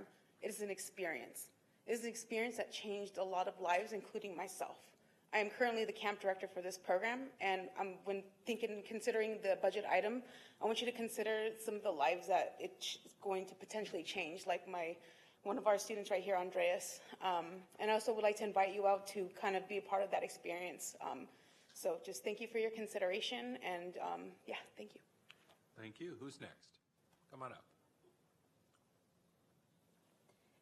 Hi, my name is Twin Fayak. I'm the Executive Director of Silicon Valley Faces. I will be talking on behalf on Inventory 53. Thank you, Supervisor Cortese, for sponsoring this for us. Faces has had a long history in Santa Clara, having served over 13,000 students in the last 23 years alone to build up students' resilience, empathy, and leadership. We are one of the only organizations in this county that specifically has programs to address the social emotional needs of our middle and high school youth through experiential learning. We are also disrupting the school to prison pipeline through our restorative practice programs, working with educators, parents, and students to move away from punitive discipline models to building healthy relationships for prevention and intervention. Over the last couple of years, we have had to reduce our budget year over year from $3 million when we had victim witness to now $560,000. Even though we have decreased our budget, we have been able to double our impact, serving over 2,300 participants. Thank you. Thank you. And who's our next speaker, please? My name is Leilani Castillo. I'm with the Silicon Valley Faces staff. As many of you in this room, I was born and raised in Santa Clara County, so I can attest to the many social issues that have negatively impacted our communities across the county. Violence, suicide, homelessness, just to name a few. How are these problems fixed? Isn't that the million-dollar question? Simply put, the problems are fixed by people, caring individuals. Our youth programs here at Silicon Valley Faces captivates, motivates, and empowers its youth across Santa Clara County to be upstanders, the caring individuals that work towards these solutions using empathy, inclusivity, with an appreciation for humanity and diversity. Faces is the only organization in Santa Clara County that facilitates programs aimed at high school students to increase youth's desire and commitment to building a community free of bigotry, where all can feel safe, empowered, and heard. We have a list of adult alumni who credit our youth programs to igniting the fuse for their passion for public service and civic engagement as such a pivotal moment in their lives. Elected officials, police officers, and community health professionals, just to name a few. Angel Gaitan. Yeah, thanks. Next speaker, please. Hi, I'm in place of Robert Lepresto, and my name is Heidi Isips. Thanks. And I'm an adjunct faculty member at San Jose State, both in the School of Business and the Davidson College of Engineering, but I'm actually, so that makes me an employee of the state of California, but I am here today as a doctoral student at San Jose State, doing my research with this wonderful organization, Silicon Valley Faces in Camp Everytown. I want to say that I've gone there as a volunteer 2 years running to experience and participate in the camp personally, and I can speak to how pedagogically sound the foundations of their experiential learning model is, and I'm very excited to lend them my support and to continue doing my doctoral research with this organization, and I encourage you to keep them as a part of this budget package. Thank you. Thank you very much. Next speaker.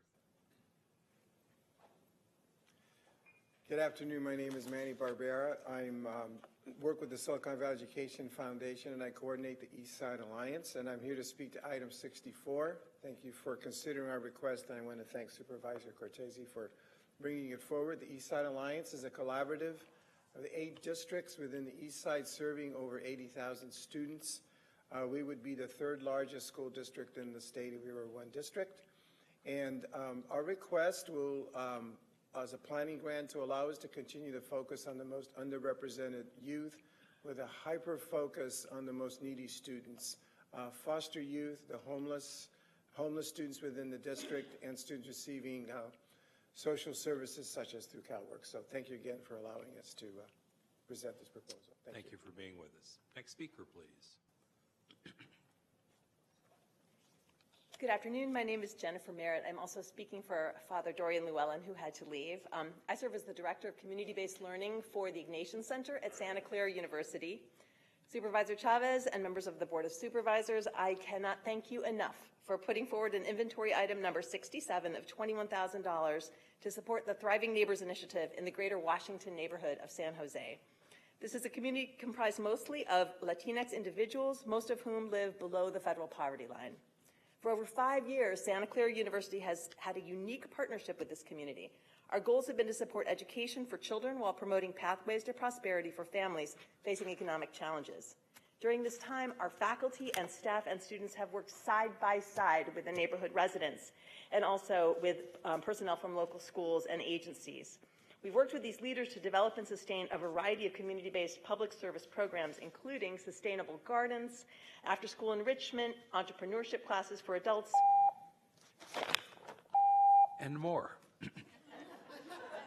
Next speaker, please. Hello, I'm Sarah Viscarando from Cinema Club Silicon Valley, speaking to support the Latinx film series, which is item number 66. We in MACLA thank Supervisor Chavez for this opportunity. The Latinx series will bring valuable films to San Jose to give these viewers a context for building a community around cultural objects. Thank you. Thank you. And if our next speaker would identify himself, please. Hi, thank you. Sean O'Kane, third generation San Josean. This is agenda item number 67. I want to thank Supervisors Chavez and Cortese for sponsoring this. Thank you so much. This is for the Urban Confluence Ideas Competition, and I would ask that we move forward with the Ideas Competition for an iconic structure for a much needed landmark for the city of San Jose, and to help us be recognized as the innovators we truly are in San Jose and Silicon Valley. Thank you. Thanks for your comments. Who's our next speaker, please?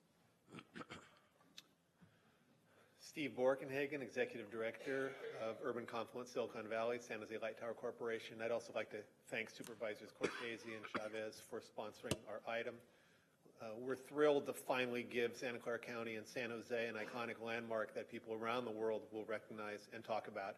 It'll cause them to have wonderful experiences with their families, and it's a gift we can give to future generations. So thank you all very much. Thank you for your comments. Let me ask John Hogan. Dante, forgive me, I believe it's Lortigue. Mintam Fan.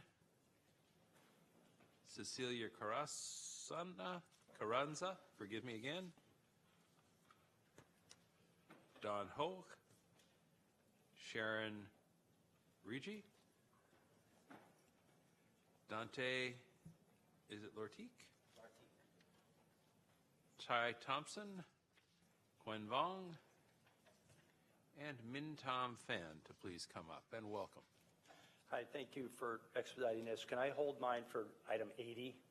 I'll come back. Thank you. Mr. Hogan, yes? Okay. And who's up next? Dante Lartique. I was going to hold mine for 80 as well.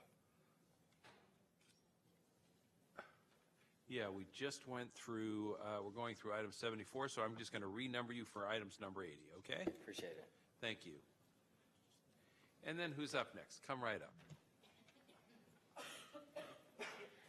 Hi, my name is Min Tam. I'm come from ICANN. I'm here to support the inventory 69, which is 80 today. I am a cultural broker. I go with the FCS social workers to visit the Vietnamese family and other Asian family with the CBS reports. I see a lot of unmet needs in the community. The Vietnamese parenting classes to help improve the communication and relationship in the family. There are literally none out there. The parent project is the great one, but it's only offered once a year, so it's not enough. Support group for men and youth or the community learning opportunities to educate people about the mental health and how sadness, depressions, and feeling stuck could negatively impact the children's health and studies, as well as adults. Thank you so much. Thank you. Next speaker, welcome. Good afternoon. I'm speaking on inventory item number 70, or agenda item number 70. My name is Dawn Hogue. I'm the interim executive director of Cancer Care Point, and I want to thank Supervisor Chavez and the Board of Supervisors for the support of Cancer Care Point. At Cancer Care Point, we believe that no one should face cancer alone. Everyone should have access to the free non-medical support services that we provide. However, we all know that access is not always available. Things like language and transportation are just two of the barriers. Through our Wick Bank partnership with Valley Medical Center, we're able to bring some of our services to a population that needs them most. And with the Board of Supervisors' support for our outreach program in the East Side San Jose, we can continue to bring those services to those impacted by cancer. Thank you. Thank you. And our next speaker is? Cecilia Carranza. So I'm the outreach manager at Cancer Care Point. I'd like to thank all the supervisors for letting me speak today. In the United States, cancer is now the leading cause of death in the Latino population and has surpassed heart disease amongst Latinos. There is limited support services for cancer patients and their families in San Jose. Cancer Care Point will focus on increasing services and visibility for the Spanish-speaking community in San Jose. Our outreach efforts include on-site nutrition sessions at well-known and trusted centers in the community, make nutritional segments in Spanish available online, and also increase the bilingual support staff and informational materials. Thank you for your consideration. Thank you. Next speaker. Hi, my name is Quinn Vong. I'm the Executive Director of ICANN. I am speaking in support of inventory item 69, and I want to thank Supervisor Cindy Chavez for bringing this forward. ICANN was founded in the year 2000 by 3 Vietnamese refugees, and for the past 19 years, we've been working very hard serving our Vietnamese community. We are seeing rising needs in the areas of mental health, domestic violence, broken families, parents cannot talk to children, and children being so depressed that some of them are committing suicide. So these are very serious problems that are deeply rooted in the acculturation challenges, struggles to try to resolve the unhealed trauma from the war, persecution, and exodus. So we would really appreciate having more resources to build our foundation for growth so that we can better serve our community. Thank you. Thank you. And before our next speaker, forgive me, folks, I think I, in an effort to clarify, confused because I said inventory items up through 74. That's because we have a break at that point with 4 other items following, but then 4 more inventory items, 79 through 82. So without objection from my colleagues, if you're here to speak to items 79 through 82, which are also inventory items, I am going to call you at this time, including some who passed earlier because you were trying to follow the rules. If only I had been clearer about what the rules were. So who's up next? And I'll get back to anyone who got passed by because you were in one of those later items. Welcome, sir. My name is Ty Thompson, and I'm with Raising the Bar. I'm the board chair. I'd like to thank Cindy Chavez and the board for consideration of our efforts. And I'm speaking in reference to item number 69. I'm the board chair, as I mentioned, of Raising the Bar, and I've spent my career working with disadvantaged youth populations. Over the course of my experience, my biggest lessons, both learned and taught, have been rooted in relationships. That was the common thread that permeated the lives of almost all the disadvantaged populations I encountered. If they believed that I cared, I typically got the results I was looking for. If they didn't, I didn't. This struck a moral chord in me early on in my career, and I made a vow moving forward to never treat the youth as a criminal or a victim, but to treat them as individuals who ended up where they are because of circumstances and happenstance. RT believes in relationships first before anything. We believe that the relationship itself is the most important impetus for change among disadvantaged youth populations. We believe that if the young person feels genuinely supported, then positive outcomes are merely a byproduct. Thank you. Thank you. John Hogan, do you want to come back? Dante Latique, do you want to come back? There you are. Yeah, thank you very much. Thank you. And thank you, Supervisor Chavez, for bringing forth this item to strengthen several nonprofits in the community. Really appreciate this because it's forward-thinking, talking about some newer nonprofits, that need support to scale. I'm pleased to be volunteering with Raising the Bar that Ty spoke about, and Dante will as well. I was on the Joint Foster Youth Task Force, and through that we learned that relationships are really critical to supporting young people in foster care. We also talked a lot about listening to our own, people who have been in the system and have value to add back. And so Dante is truly the embodiment of that. He's the CEO, providing tremendous leadership for Raising the Bar, and he's surrounded himself with a strong team that stands ready to support him. So with your support, we're looking forward to moving forward. Thank you. Thank you again. All right, and who's up next? Thank you, Board of Supervisors, especially Supervisor Chavez, for giving me this opportunity to help change a community that could strive. I'm a former foster youth. I grew up in care. I grew up around public systems. And the one thing that I've always knew was missing was long-lasting relationships. And so for me, this is why I created Raising the Bar, is to focus on that, especially for transition-age youth that are emancipating out of care. And for me, I really believe that I don't think that I should only be the exception. I think every foster youth could be the rule, and that's what I plan on doing, is building them up, getting them the resources that they need, and investing the time in them and building relationships with them so that they can succeed and also contribute to society. I just want to thank you for your time, and I appreciate it. Thank you. And our next speaker is... Good afternoon, Vanessa Russell. I'm the founder and executive director of Love Never Fails, and I'm commenting on item 80. I am just so grateful to Supervisor Chavez and the rest of the board for the opportunity to be included in this work. Just a little bit about Love Never Fails. We address the issue of human trafficking, have been in place for the last 8 years. We've provided housing to 100 women and 20 children escaping human trafficking over that time frame. And we've done a variety of things like prevention education in the schools. And lately, we've been focused on workforce development for survivors and specifically getting them jobs in IT and as real estate agents and also in the banking industry. And so we're super excited about the opportunity to do that and to grow and to be invested in and to just to be able to do more of the work that we're doing, and is so very much needed. So thank you for that. Next speaker, welcome. Hello, Board of Supervisors. My name is Sable, and I'm speaking to number 80 as well. I'm a survivor with Survivor Leader at Love Never Fails, and I want to personally thank you all for considering giving our organization a one-time funding allocation. I was trafficked at the age of 15 and again at the age of 21.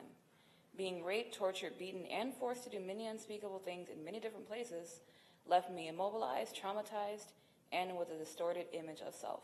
I can't tell you how many times I cried myself to sleep believing that healing was not possible for me and that I wasn't worthy of love. I also can't tell you how many times I tried to end my own life because I was in so much pain. With the help of Love Never Fails, I've been able to heal from my extremely traumatizing past. Love Never Fails is an organization that addresses every aspect of a survivor's life while teaching them the skills necessary to live a sustainable life in all areas. So I thank you for giving them a chance to help others like me. Thank you. I have cards from Min Tam Fan, Cecilia Carranza. Did they both speak? Thank you, that's good to know. How about Sean Richie, Fred Ferrer, and Shelley Floyd?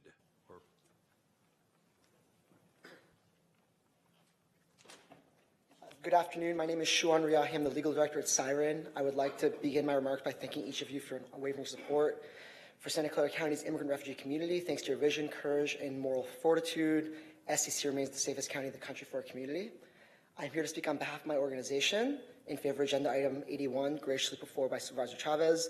As you're well aware, since the election of Donald Trump, the immigrant community has endured the worst of his racist, xenophobic, and frankly fascistic policies.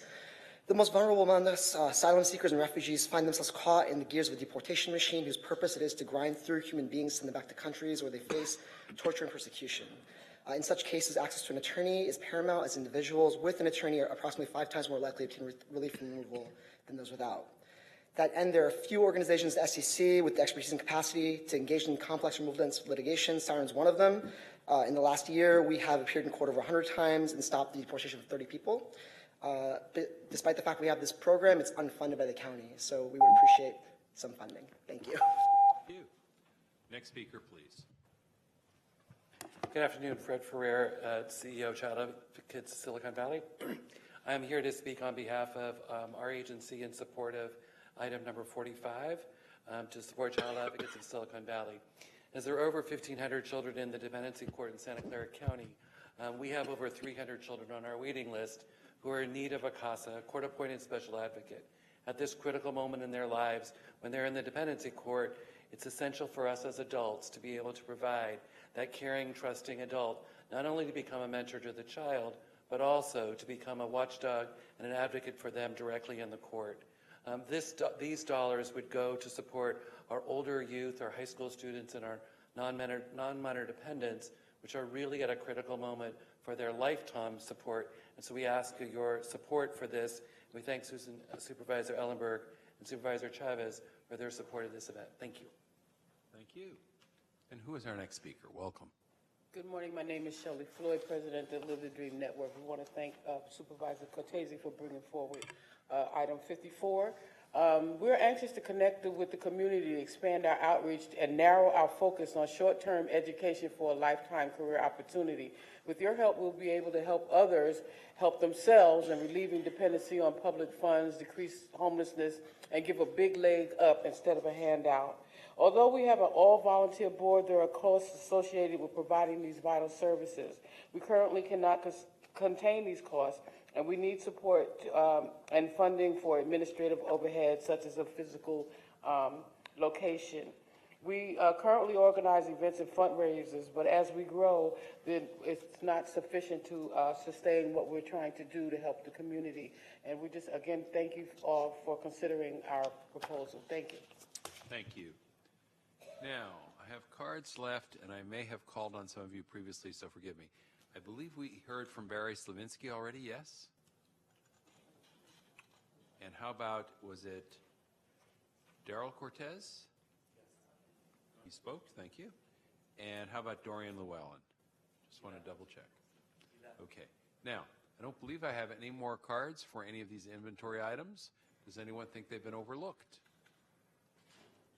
All right, great. Thank you all very much. Let me turn to the clerk, make sure we have no other cards on these items. Colleagues, that means we have now heard from members of the public on items 14 through 74. And forgive me to clarify my earlier oversight, items 79, 80, 81, and 82. Now, let me ask first if the maker and the seconder, that would be Supervisor Chavez and Supervisor Ellenberg, are prepared to incorporate items 79, 80, 81, and 82 in their motion, along with the earlier mentioned items, which were 14 through 74. Supervisor Chavez says yes. Supervisor Ellenberg says yes, without objection from the board, and hearing none, that means that the item before us is item 14 through 74 and items 79, 80, 81, and 82. Now, Mr. Iturier, your light is on, sir. Yep, because it's contained within that range, just a reminder that we had the withdrawal for agenda item number 30, which was inventory item number 17 earlier this afternoon. So just as a reminder for the record. Thank you. So item 30 is the inventory item. Item 30 on our agenda is the inventory item that has been withdrawn. Yes? Okay, duly noted. Now, before we vote, are there any items where supervisors would like to cast either a no vote or an abstention among that group? Supervisor Ellenberg? None. Supervisor Cortese? None. Supervisor Wasserman? None. Supervisor Chavez? None. Supervisor Simidian? Abstaining on item number 57. Then, would all 5 members please vote on the screen? All votes have been cast. We'll ask the clerk to please display the results, and we'll indicate that the motion carries 5-0 as to all items, with the one abstention as noted a moment ago. Thank you all very much. If you'd like to stick around for the rest of the budget hearing, please feel free to do so. If this is the moment you'd like to step away, please do so quickly and quietly. And without applause, please. Thank you. We're going to give folks, here's what we're going to do. Take a 5-minute recess while folks exit the chambers, and I'm just going to announce I'm going to be stepping away. I'm not going to make it through the rest of the hearing, colleagues. I'm going to head home and leave you in the capable hands of Vice President Cindy Chavez.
Well, he touched us. All right, we're going to reconvene. If I could get my colleagues back. One more staff member. Supervisor. So, the items that we have left before us, I'm sorry, we're waiting for just one more member, but as she comes back, we're going to just talk through our strategy here.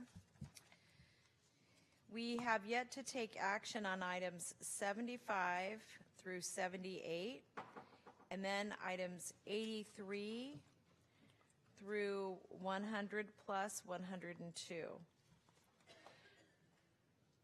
So Mr. Wasserman? Thank you, Madam Chair. I would make a motion to approve 75 through 78, 83 to 100, plus 102, and of course, if we have any speakers, to hear from them. Otherwise, that would be my motion. Thank you. We have only one speaker, and that's Michelle Jones. And Supervisor Cortese seconded that, Madam Chair. Can you call up the screen? Or do you want us to do a voice vote? So we have a motion by Supervisor Wasserman, a second by Supervisor Cortese.